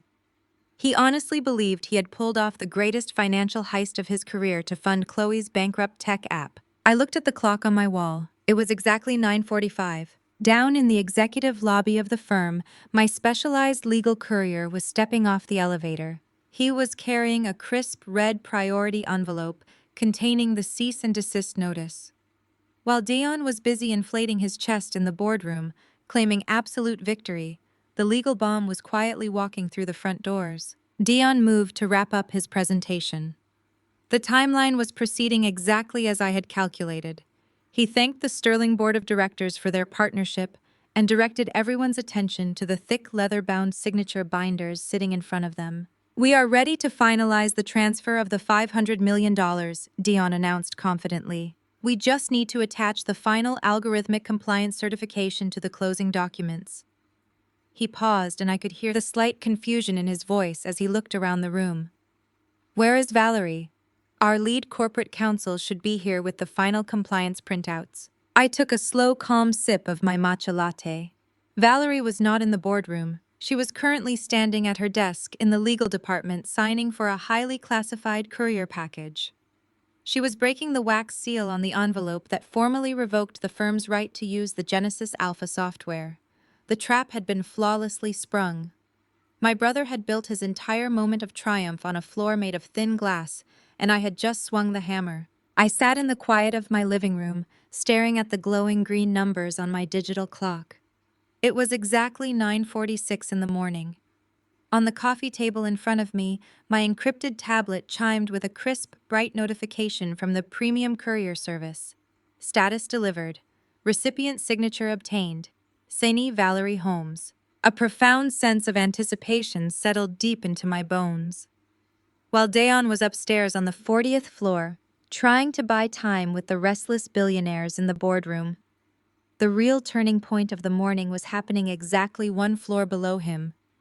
I could not physically see the legal department, but I had worked in that building for 12 years. I knew the exact layout of the 39th floor, and I knew exactly how Valerie Holmes operated. Valerie was a 50-year-old African-American woman who commanded absolute respect. She had been the lead corporate counsel for our family firm for nearly 2 decades, working shoulder to shoulder with my late father to build the legal fortress that protected our wealth. Operating as a black woman in a high-stakes corporate legal tier dominated almost entirely by older white men, Valerie had survived and thrived by being completely infallible. She wore immaculate tailored suits, missed absolutely nothing, and maintained a zero-tolerance policy for corporate negligence. She did not play family politics, and she certainly did not cover up executive incompetence. My father trusted her with his life, and I trusted her to read the law exactly as it was written. I knew exactly what was happening in her corner office at that very second. Valerie was standing behind her heavy glass desk, breaking the wax seal on the bright red priority envelope. She was pulling out the crisp watermarked pages my attorney Elias had drafted just hours before. At first glance, she probably assumed it was a standard legal inquiry or a final vendor contract for the merger. But then her sharp, experienced eyes would catch the bold header at the top of the page: cease and desist, revocation of intellectual property licensing. As she read down the first page, the temperature in her office would completely plummet. I knew the exact legal pathways she was mapping in her brilliant mind because she and I had designed the corporate bylaws together years ago.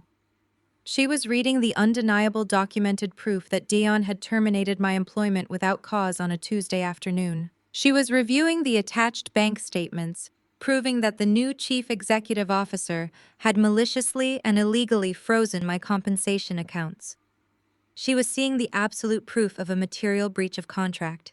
And then she was reading the fatal consequence, the automatic reversion clause. Valerie would immediately understand the catastrophic magnitude of the document in her hands. The legal language drafted by Elias left zero room for interpretation or negotiation. It explicitly stated that the family firm no longer owned the licensing rights to the Genesis Alpha software. The proprietary valuation algorithm that the company relied on was now legally classified as stolen intellectual property. Every single financial model, every risk assessment projection, and every single compliance report generated for the Sterling Logistics merger after my termination was entirely invalid. I took another slow sip of my matcha latte, listening to the audio feed from the boardroom upstairs. Dion was clearing his throat, trying to maintain his polished facade in front of the impatient investors. "I am sure our lead counsel is just putting the final touches on the signature binders," he told the room with a forced, confident chuckle. "I will have my executive assistant page her immediately. Gentlemen, I assure you we are moments away from finalizing this historic milestone." Dion had absolutely no idea that his lead counsel was currently experiencing a massive professional heart attack. Down in her office, Valerie was connecting the lethal dots. In the highly regulated world of private equity, compliance is everything. The Securities and Exchange Commission monitors mega mergers with ruthless scrutiny. The Sterling Logistics contract explicitly required a finalized algorithmic compliance certification to prove the financial viability of the $500 million transfer. Valerie knew that if she walked into that boardroom and allowed the Sterling directors to sign those closing documents based on reports generated by stolen software, she would be actively participating in federal corporate fraud. It would not just be a simple breach of contract lawsuit. It would trigger a massive federal investigation. The authorities would raid the building, seize the corporate servers, and freeze all executive assets. Valerie owned hard-earned law license. Her freedom and her impeccable professional reputation would be destroyed in an instant, all because my brother wanted to steal my bonus to fund his wife's failing tech app. Dion had not just put the family company at risk. By attempting to use the stolen software to close a federal financial transaction, he had put a loaded legal gun directly to Valerie's head. Through the hidden microphones, I heard the heavy boardroom doors open slightly as Dion's assistant slipped into the room. "Sir," the assistant whispered, her voice barely caught by the audio receivers. "I cannot reach Valerie on the intercom. Her office line is going straight to voicemail." Dion let out a sharp, annoyed sigh that echoed through the room. "Tell her to get up here right now," he muttered under his breath. "We have $500 million sitting on the table, and these investors are not going to wait all morning." What my arrogant brother did not know was that his assistant did not need to page anyone. Valerie was already moving. I knew her well enough to visualize the sheer terror and furious panic gripping her chest. She was dropping the red envelope onto her desk, grabbing the now useless and highly illegal compliance reports, and marching out of her glass office. She was not walking like a subordinate bringing routine paperwork to her boss. She was walking like a federal prosecutor who had just discovered a massive active crime scene. She bypassed the administrative desks and headed straight for the private executive elevators. Every step she took was driven by the horrifying realization that the chief executive officer had secretly sabotaged his own firm. She knew that Dion was currently standing in front of the most powerful financial players in the city, aggressively selling them a product he had zero legal right to sell. She had to stop the signing. If a single pen touched that closing contract, the federal fraud would be permanently locked in. I set my mug down on the coffee table and leaned forward, staring at the audio receiver application on my laptop screen. The ambient noise in the boardroom was growing restless. The Sterling executives were shifting in their heavy leather chairs, coughing and murmuring to one another about the unprofessional delay. Dayon was standing at the podium, desperately trying to project authority, while his golden child armor began to crack under the pressure of the silent room. I was completely blind to the reality that the heavy oak doors of the boardroom were about to swing open. He thought he was seconds away from cementing his legacy as a titan of industry. He thought he had beaten me. He was eagerly waiting for his lead counsel to bring him his crown. He was about to receive a guillotine instead. The heavy oak doors of the executive boardroom flew open with a violent thud that echoed through my laptop speakers. The low murmurs of the impatient billionaires instantly ceased. I leaned closer to my screen, visualizing the scene perfectly. Valerie Holmes marched into the room. Usually she glided through corporate spaces with an unbothered, flawless grace. Today her sharp-tailored suit felt like armor she was about to lose. Her breathing was heavy, and her footsteps hit the polished marble floor with a frantic, desperate rhythm. Dion tried to salvage the moment. He let out a loud, forced laugh for the benefit of the Sterling Logistics Board of Directors. "Ah, gentlemen," he announced, his voice dripping with artificial charm. "Here is our lead corporate counsel now with the final compliance certifications. Right on time. Let us get those signature binders open and finalize this historic partnership." Valerie did not smile. She did not acknowledge the powerful investors sitting around the granite table. She walked straight past the regional banking presidents and the hedge fund managers, heading directly for the podium where my brother stood. She slammed a bright red folder onto the wooden surface of the podium. The sharp smack of the heavy paper made several executives jump. "Dion, we need to speak outside immediately." Valerie ordered, her voice a tight, strained whisper that the boardroom microphones picked up perfectly. Dion tried to wave her off his ego, refusing to yield the spotlight. "Valerie, not right now. We have $500 million waiting for a signature. Just hand me the compliance report so we can close." Valerie did not back down. She grabbed Dion by the sleeve of his expensive suit jacket, her manicured fingers digging into the fabric. She physically pulled him away from the microphone, but she was so panicked she did not realize how loud her voice had become. She ripped her designer reading glasses off her face. I could picture the absolute horror draining the color from her skin. "Dion, please tell me you paid her." Valerie screamed, her voice cracking with sheer terror. "Please tell me you deposited Aisha's bonus this morning." The entire boardroom went dead silent. The kind of silence that precedes a catastrophic collision. Dion let out a nervous, dismissive scoff. "What are you talking about? I fired her on Tuesday. I froze her corporate accounts. I am redirecting that capital to Chloe's business. Now give me the compliance reports, Valerie. You are embarrassing me in front of the stakeholders." Valerie stared at him as if she were looking at a walking corpse. "You ignorant, arrogant fool," she hissed, her voice vibrating with a mixture of rage and panic. "You did not just fire an employee. You triggered the founder's intellectual property clause." I could hear the confusion in Dion's voice. "What clause?" "The algorithm belongs to the firm. I am the chief executive officer. I own it." "You own nothing," Valerie practically sobbed, slapping the cease and desist letter against his chest. "Aisha owns the algorithm under a private holding company. The firm only held a conditional license to use it. The condition was that her employment remained secure and her bonuses were paid in full. The second you terminated her without cause and withheld her $2 million, you legally voided our access to the software." Dion stammered the reality, struggling to penetrate his thick skull. "So what? We will just use the data we already ran. The reports are printed. Just let them sign." Valerie grabbed him by both shoulders, completely abandoning professional decorum. "You do not understand. We no longer have the legal right to possess that data. The compliance certification required to close this $500 million merger is now classified as stolen intellectual property. If I let the Sterling board sign those documents based on stolen data, we are committing federal wire fraud.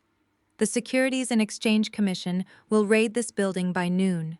We will all go to federal prison." The horrific realization finally dawned on Dayon. The silence in the room stretched out heavy and suffocating. Through the audio feed, I heard the sharp, angry voice of Richard Sterling, the chairman of the logistics company. "Excuse me," Richard barked, his chair scraping against the floor as he stood up. Did your counsel just say you are attempting to close a federal transaction using stolen intellectual property? Did you just try to sell us a fraudulent compliance report? Dion's voice trembled. His golden child armor shattered into a million irreparable pieces.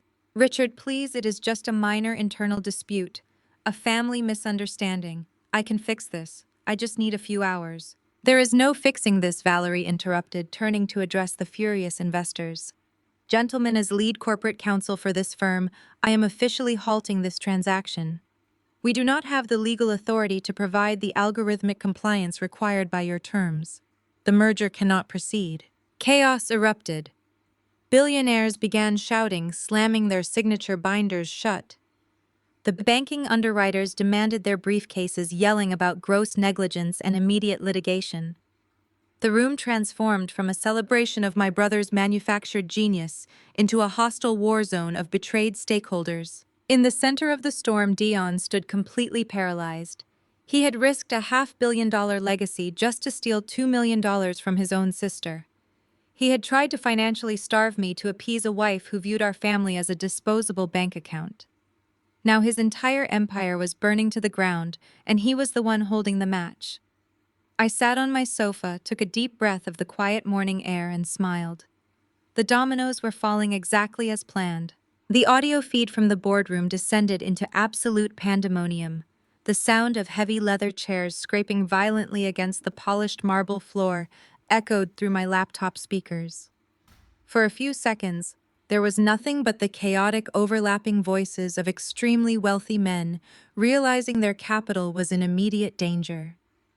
Then the voice of Harrison Sterling, the chairman of the logistics empire, sliced through the noise like a razor blade. He demanded that someone explain exactly what was happening before he made a phone call to the federal authorities. Valerie did not hesitate. She had spent 2 decades protecting this firm from liability, and she was not about to go to prison to cover up my brother's spectacular incompetence. Her voice rang out clear and unwavering. She addressed the entire room of investors and banking underwriters.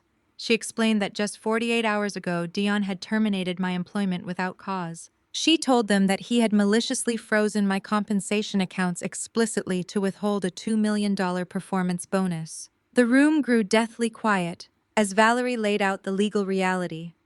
She explained the founder's intellectual property clause.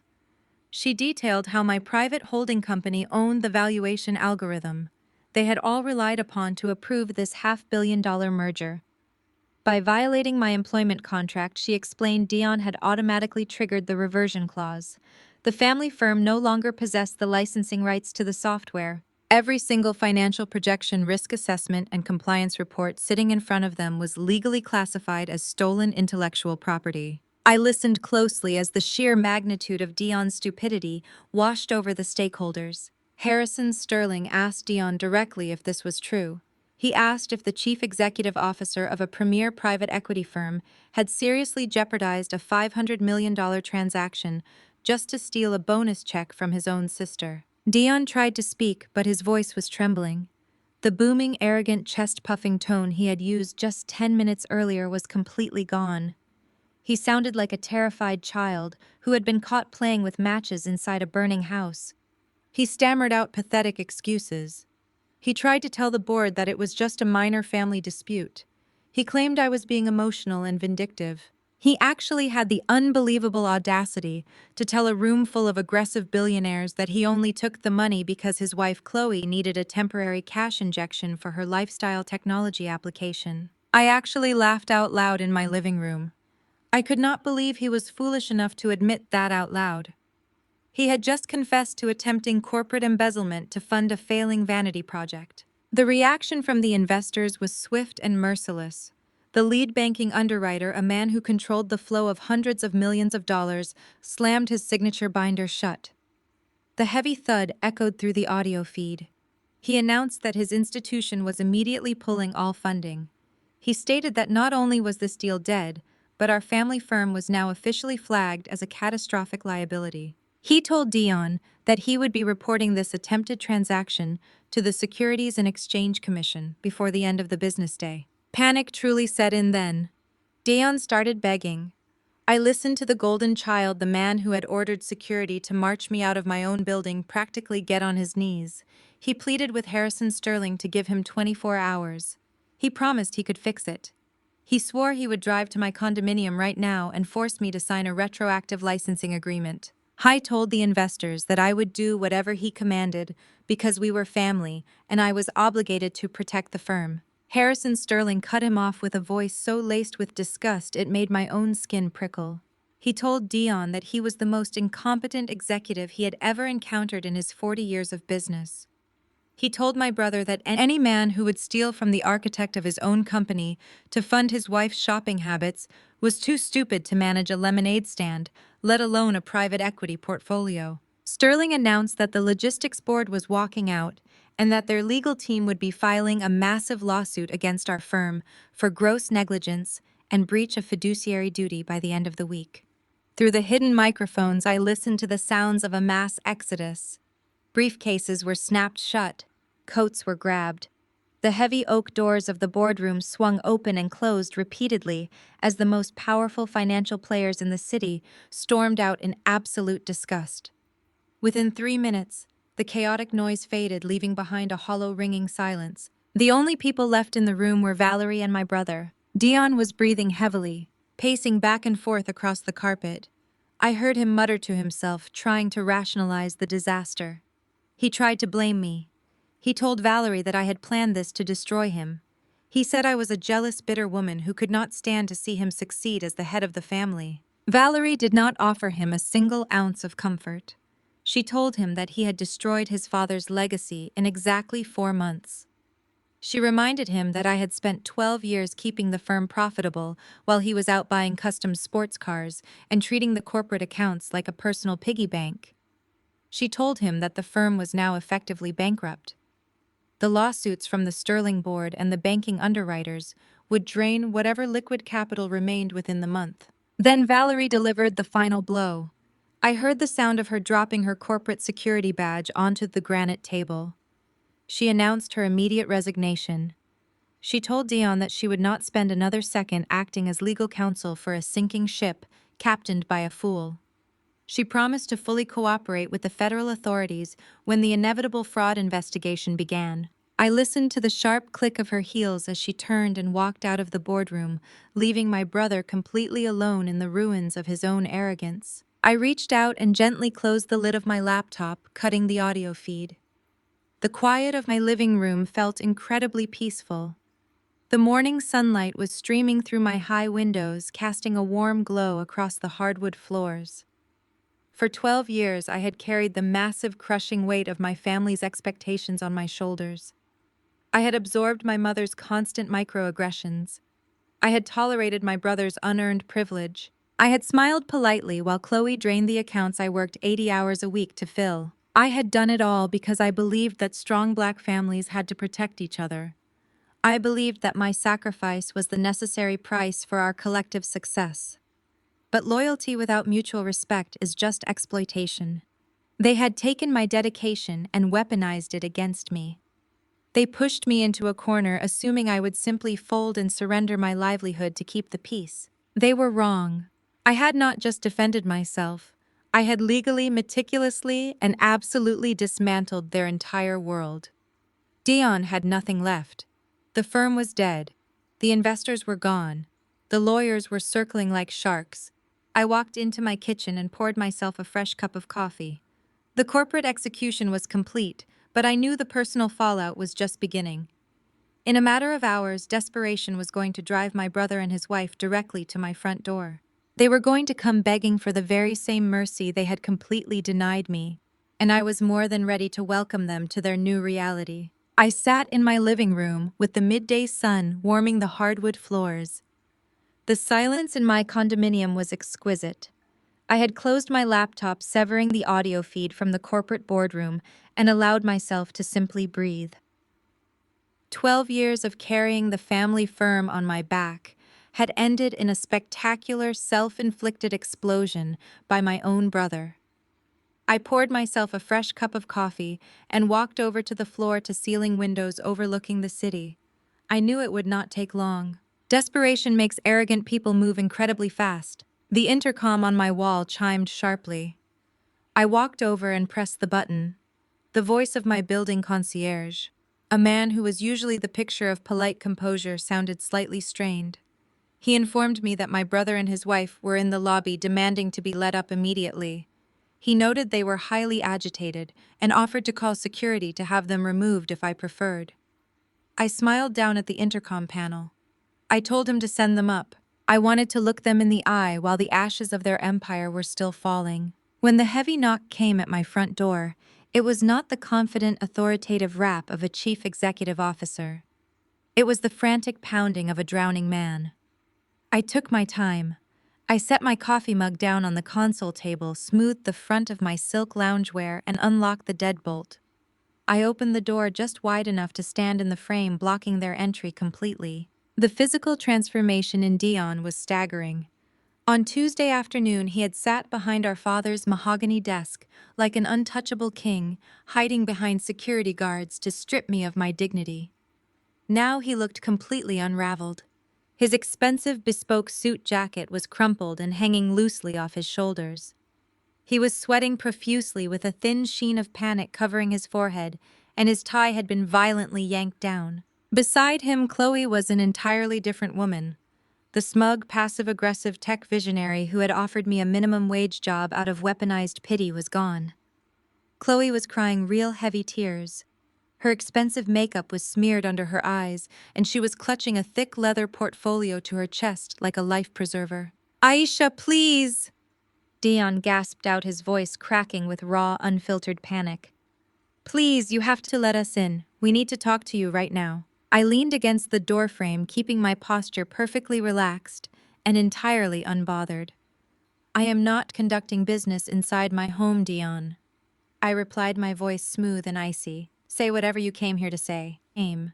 He swallowed hard, his eyes darting frantically down the quiet, carpeted hallway of my residential building. "The deal collapsed, Aisha," he whispered desperately. Harrison Sterling walked out. The underwriters pulled all the funding. Valerie resigned on the spot and threatened to cooperate with the federal authorities. They are talking about federal wire fraud. They are talking about raiding the building before sunset. He reached out, his hand shaking, and tried to grab my arm.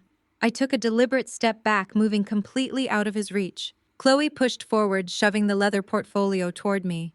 Her hands were trembling so badly she nearly dropped the heavy binder. "We brought the licensing agreement," she sobbed, her voice high and desperate. "Dion had the legal team draft a retroactive license. It reinstates the firm's access to your software backdated to Tuesday afternoon. If you just sign this, we can call Sterling back. We can tell them it was all a clerical error. We can save the merger." I looked at the thick stack of legal papers in her shaking hands, then looked up at her tear-stained face.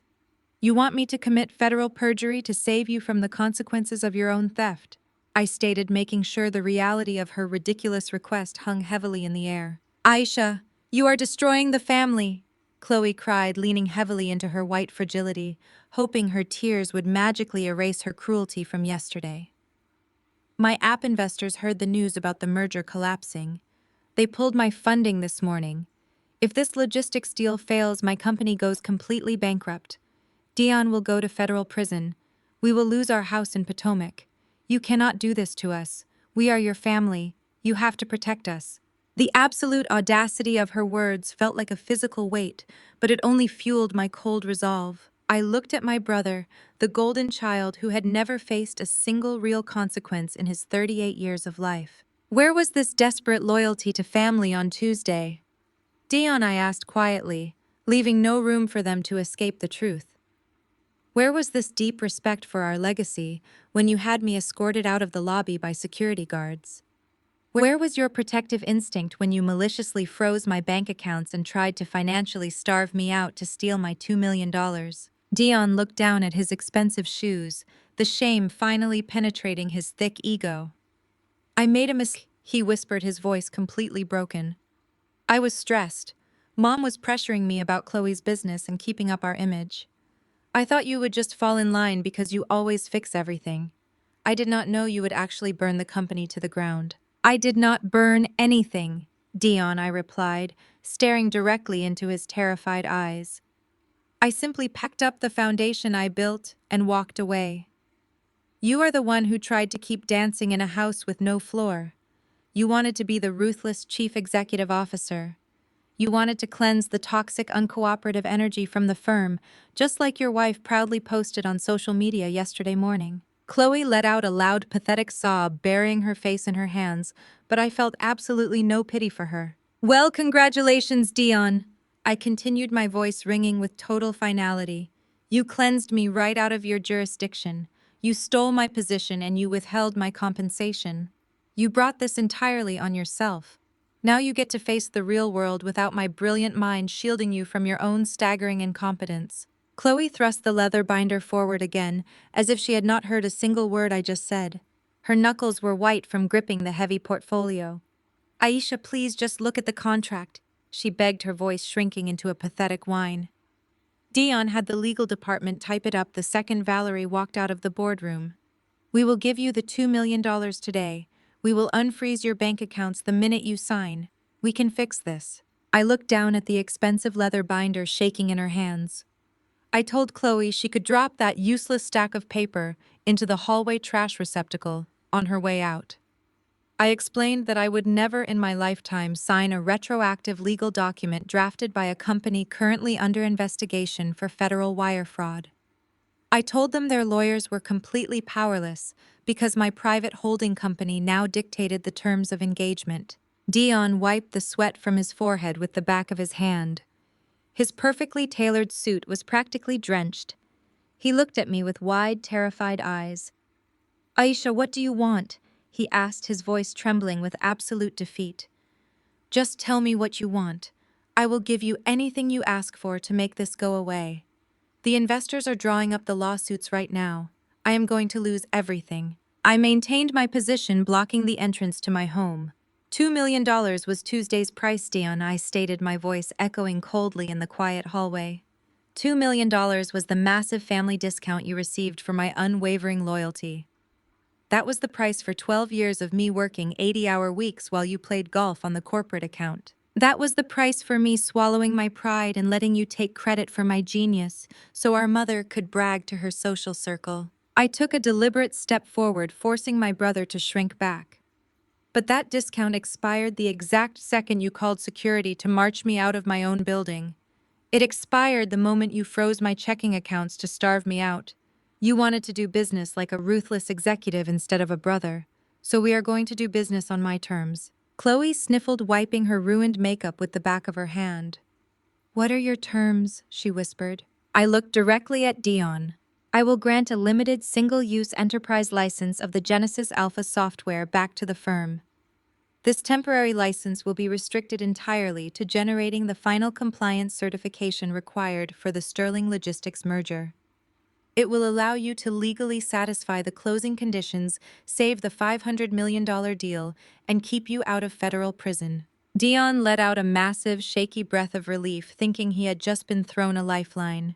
Thank you, Aisha, he gasped, nodding rapidly. Thank you. I promise things will be different. We will get the paperwork started. I held up my hand, stopping him immediately. I did not say I was doing this as a favor, Dion. I am operating as an independent corporate vendor, and my software is the only thing standing between you and a federal indictment. The cost for this single-use emergency licensing agreement is $10 million. Chloe physically stumbled back as if I had struck her. $10 million, she shrieked, her carefully crafted fragility instantly vanishing into shrill outrage. Are you completely insane? We do not have $10 million in liquid cash just sitting around. You are trying to bankrupt us. You are trying to ruin the family. I turned my gaze to Chloe, stripping away any remaining warmth. You have plenty of liquid capital sitting in the firm's emergency reserves, Chloe. I know exactly how much cash is in those accounts because I am the one who balanced the ledgers last month. And Dion was just bragging to a room full of billionaires this morning about his ruthless efficiency and all the capital he supposedly saved. He can use those savings to pay my invoice. I told her that her failing lifestyle technology app was officially dead. I advised her to get incredibly comfortable with the idea of flying commercial, because the days of draining my family's wealth to fund her imported office furniture were permanently over. Dion looked like he was going to be physically sick right there on my doormat. $10 million, Aisha. Aisha, he stammered, clutching his chest. If I authorize a $10 million vendor payout to my own sister just to fix a compliance error, the board of directors will demand my head. They will launch an internal review. They will strip me of my title before the weekend is over. I offered him a slow, perfectly composed smile. That brings me to my second condition, Dayon. You do not have to worry about the board stripping you of your title because you are going to resign. Dion froze. The absolute panic in his eyes was suddenly replaced by a desperate defensive anger. I cannot resign, he argued, his voice rising. This is my company. Dad wanted me in that chair. It is my birthright. I am the chief executive officer. You cannot take my identity away from me. I did not raise my voice, but the sheer force of my words cut through his delusion like a scalpel. You are not a chief executive officer, Dion. You are a little boy playing dress-up in our dead father's suit. Dad knew you would destroy this company the second you got the chance, which is exactly why he gave me the legal kill switch. You have no business running an empire. You almost committed federal corporate fraud because you were too arrogant to read the fine print on a termination agreement. I pointed to the expensive smartphone clutched in his trembling hand. You are going to pull out your phone right now. You are going to draft a formal letter of resignation addressed to the entire executive board and all major stakeholders. You will cite unforeseen personal health reasons. You will state that your resignation is effective immediately and that you are stepping down to focus on your family. Dion stared at me, his mouth opening and closing silently. He looked like a fish suffocating on dry land. If you do not send that email within the next 60 seconds, I told him, stepping back into my condominium and resting my hand on the heavy door, I will shut this door in your face. You can leave my property, go back downtown, and explain your corporate embezzlement strategy to the federal authorities. The choice is entirely yours, brother. You can lose your unearned title and $10 million, or you can lose your freedom. The psychological collapse was immediate and absolute. Dion looked at his crying wife, who offered him zero comfort. She was too busy realizing that her endless cash cow had just been slaughtered. Dion looked back at me, his shoulders slumping in total defeat. The golden child armor was completely gone, leaving behind nothing but a terrified, incompetent man who had finally run out of second chances. With trembling fingers, he unlocked his phone and opened his email application. I was entirely at my mercy, and we both knew it. Dion pressed his thumb against the screen of his smartphone. A soft digital swoosh confirmed the resignation email had been sent to the entire executive board and every major stakeholder. He let his arm drop to his side, staring at the floor as if he had just watched his own funeral. Chloe let out a pathetic whimper, leaning against the hallway wall. I pulled my own phone from my pocket and refreshed my inbox. The message was there. The subject line read, "Official resignation," and the body text cited, "Unforeseen personal health reasons," exactly as I had dictated. I looked back up at my brother, ready to verbally dismiss them from my property. Before I could speak, the sharp, rapid clicking of expensive heels echoed down the quiet, carpeted corridor. I did not even need to look up to know who was approaching. The heavy scent of signature floral perfume preceded her. My mother, Yvonne, marched around the corner. She must have bullied the lobby concierge into letting her use the private elevator. She was wearing a pristine ivory coat, and her face was pulled tight into an expression of absolute furious authority. Yvonne stopped dead in her tracks when she saw the scene unfolding in front of my door. She looked at Dion with his ruined suit and defeated posture. She looked at Chloe sobbing against the patterned wallpaper. Then she turned her blazing eyes on me. "Aisha," Yvonne snapped, her voice cracking like a whip. "What on earth are you doing to your brother? The concierge told me he came up here in a panic. I have been calling his phone for 20 minutes. I stood my ground in the doorway, keeping my posture perfectly relaxed. "I am just finalizing a business transaction, mother," I replied smoothly. Dion just purchased a single-use software license to keep himself out of federal prison. The cost was $10 million and his immediate resignation. He just hit send on the email. Yvonne physically recoiled. Her manicured hand flew to her chest as she absorbed the words. She turned to Dayon, her eyes wide with horror. Dion, tell me she is lying. Tell me you did not resign. Dion could not even look at her. He just shook his head, staring blankly at the floor. The deal collapsed, Mom, he whispered. She took the algorithm. The investors walked out. I had to do it. Yvonne spun back to face me. The initial shock vanished completely, replaced by a blind, desperate rage. She stepped forward, trying to use her physical presence to intimidate me, just as she had done my entire life. You will undo this right now, Aisha. She ordered, her voice dropping into that low, demanding register she used to control the family. You will call the board of directors and tell them Dion's email was a mistake. You will sign whatever paperwork he needs to fix this merger, and you will drop this ridiculous $10 million extortion attempt. You are tearing this family apart over a petty grudge. I looked at the woman who had spent 35 years demanding I shrink myself so her golden child could shine. I felt absolutely no anger anymore. I only felt an overwhelming, profound sense of pity. I am not undoing anything, Mother. I stated, my voice ringing clear and steady in the hallway. Dion broke the company because he thought he was untouchable. He fired me to steal my bonus so he could fund Chloe's bankrupt tech app. He tried to freeze my bank accounts to starve me out. He did all of that with your complete blessing and encouragement. You enabled his arrogance every single step of the way. Now you both get to pay the bill.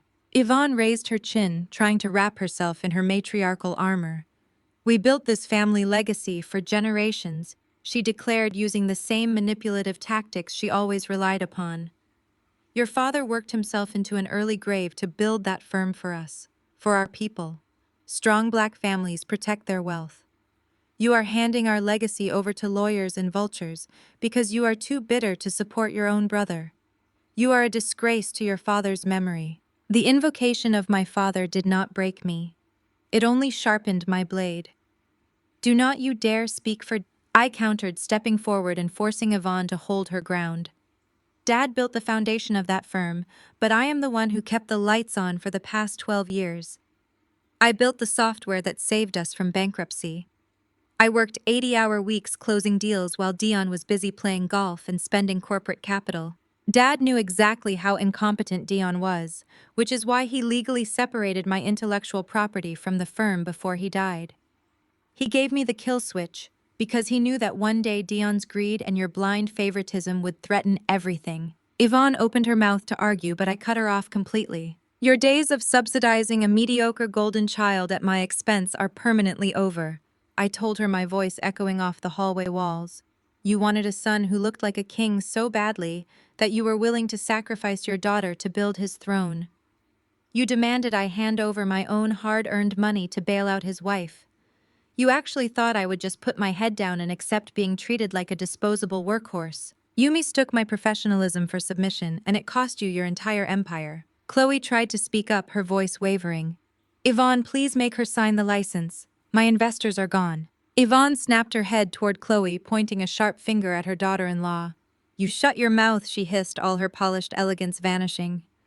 This entire disaster started because Dion was trying to clean up your financial mess. I watched the perfect unified family completely turn on each other in the span of 30 seconds. The loyalty they claimed to hold so sacred was nothing but a fragile illusion built on my stolen labor. The second the money disappeared, they were ready to tear each other apart. I took a step back, retreating into the beautiful, quiet sanctuary of my home. You have my terms, I said, addressing Dion one last time. My legal team will forward the $10 million invoice to the firm's accounting department this afternoon. The temporary license will be granted as soon as the wire transfer clears my private trust. I suggest you go home and start looking for a new career. Yvonne stepped forward, her face contorted with desperation. Aisha, you cannot do this to us. We are your family. You will have nobody. You will end up completely alone. I looked at my mother, feeling the last remaining chain of obligations snap and fall away. I would rather be alone and respected than surrounded by people who only love me for what they can extract from me, I said quietly. I reached for the heavy brass handle of my front door. Yvonne reached out her hand, her eyes wide with the sudden terrifying realization that she had completely lost control. She had no power left. Her golden child was ruined. Her daughter-in-law was bankrupt. And the child she had treated like an afterthought was holding all the keys to the kingdom. "Goodbye, mother," I said. I pulled the heavy door shut, letting it close with a solid, definitive thud. I engaged the deadbolt and flipped the security latch. I stood in my foyer listening to the muffled sounds of Yvonne crying and Dayon arguing with Chloe through the thick wood. The noise was distant and entirely irrelevant to my life. I walked away from the door and headed toward my kitchen, feeling lighter than I had ever felt in my entire life. The boundary was set. It was unbreakable, and my future was finally entirely my own. I stood in the foyer for a long time after the lock clicked into place. The muffled sounds of my family tearing each other apart in the hallway eventually faded as building security, undoubtedly called by my concierge, escorted them off the premises. The quiet that settled over my condominium was profound. It was the sound of a 12-year burden finally being lifted from my shoulders. I walked into my kitchen, poured the rest of my cold coffee down the sink, and opened my laptop to watch the final act of my strategic execution unfold. The $10 million wire transfer from the family firm hit my private trust account at exactly 8 o'clock the next morning. Elias and Julian worked flawlessly to execute the release of the single-use enterprise license. Dion and his desperate legal team received the temporary access key just in time to generate the compliance certification for the Sterling Logistics merger. The $500 million deal closed, saving my brother from a federal fraud indictment, but the damage to the family empire was already terminal. The $10 million emergency payout absolutely decimated the firm's liquid capital reserves. When the executive board received Dion's forced resignation email, they did not just accept it quietly. They launched an immediate internal audit. It took the board less than 24 hours to discover that their newly appointed chief executive officer had alienated the architect of their software, lost their most valuable intellectual property, and authorized an exorbitant vendor payout just to cover up his own gross negligence. Dion was formally stripped of his remaining shares and banned from ever stepping foot inside the building again. He avoided federal prison, but he walked away with absolutely nothing. The financial destruction bled directly into his marriage. Without the $2 million bonus Dion had promised to steal from me, Chloe's tech startup went into immediate freefall. The industry rumors of her husband's catastrophic corporate failure spooked her remaining investors. They pulled their funding completely. By Monday morning, Chloe was forced to file for Chapter 11 bankruptcy. The imported Italian furniture in her massive open-concept office was seized by creditors. The passive-aggressive tech visionary, who had offered me a minimum wage job out of pity, was now completely unemployed, drowning in corporate debt, and facing the terrifying reality of actually having to work for a living. My mother tried to call me a dozen times over the next few weeks. She left voicemails oscillating between demanding I return the $10 million and begging me to help Dion pay his mortgage. I never answered. I forwarded every single voicemail to Elias to keep on file for harassment documentation. Yvonne had built her entire identity around presenting a flawless, wealthy, united family to her elite social circle. Now her golden child was an industry pariah, her daughter-in-law was bankrupt, and her actual successful child had permanently cut ties. The pristine image she guarded so fiercely was shattered beyond repair. I did not waste a single second gloating over their ruin. I was too busy building my own empire. With my newly secured capital, I officially launched Vanguard Acquisitions, an independent private equity firm completely free from the toxic, unearned entitlement of family politics. My first order of business was finding the perfect executive team. I knew exactly who I wanted to help me run the board. I invited Valerie to an upscale steakhouse downtown for lunch.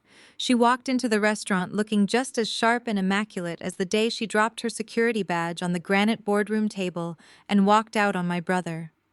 We ordered expensive wine, and I laid out my business plan. I told her I wanted to build a firm that operated with absolute integrity, ruthless precision, and flawless legal compliance. I slid a contract across the table, offering her the position of Chief Operating Officer with an equity stake that reflected her true immense value.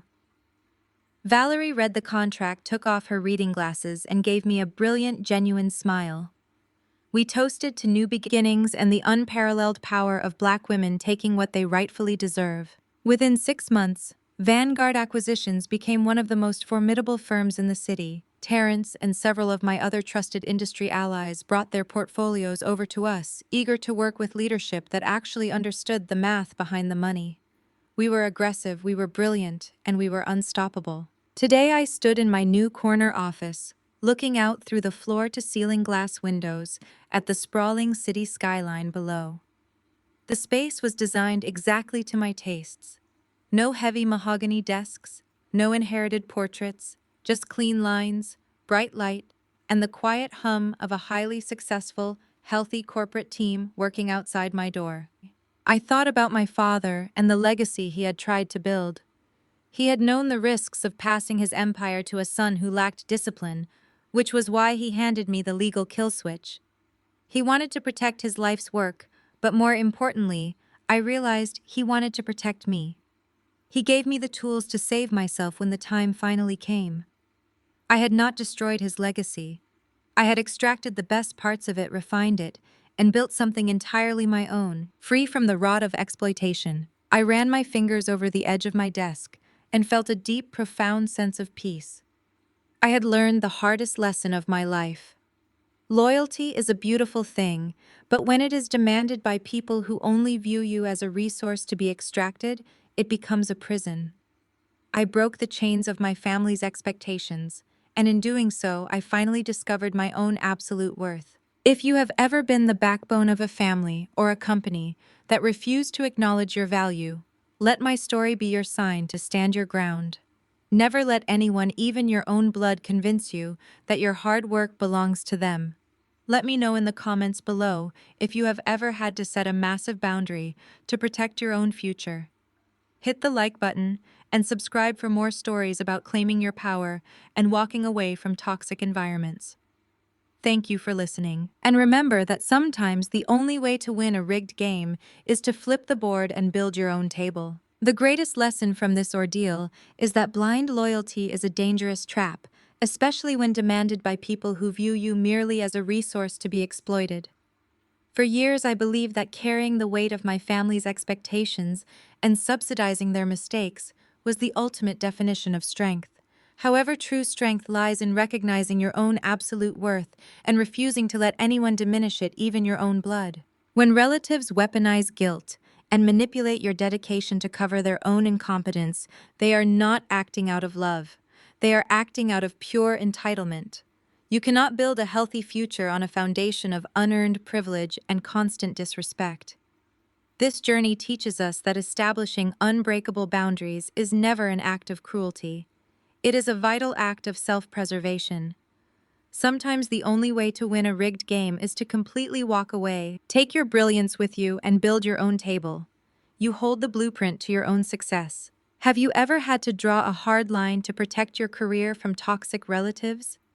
Share your experiences in the comments below, and please hit the like button and subscribe for more empowering stories.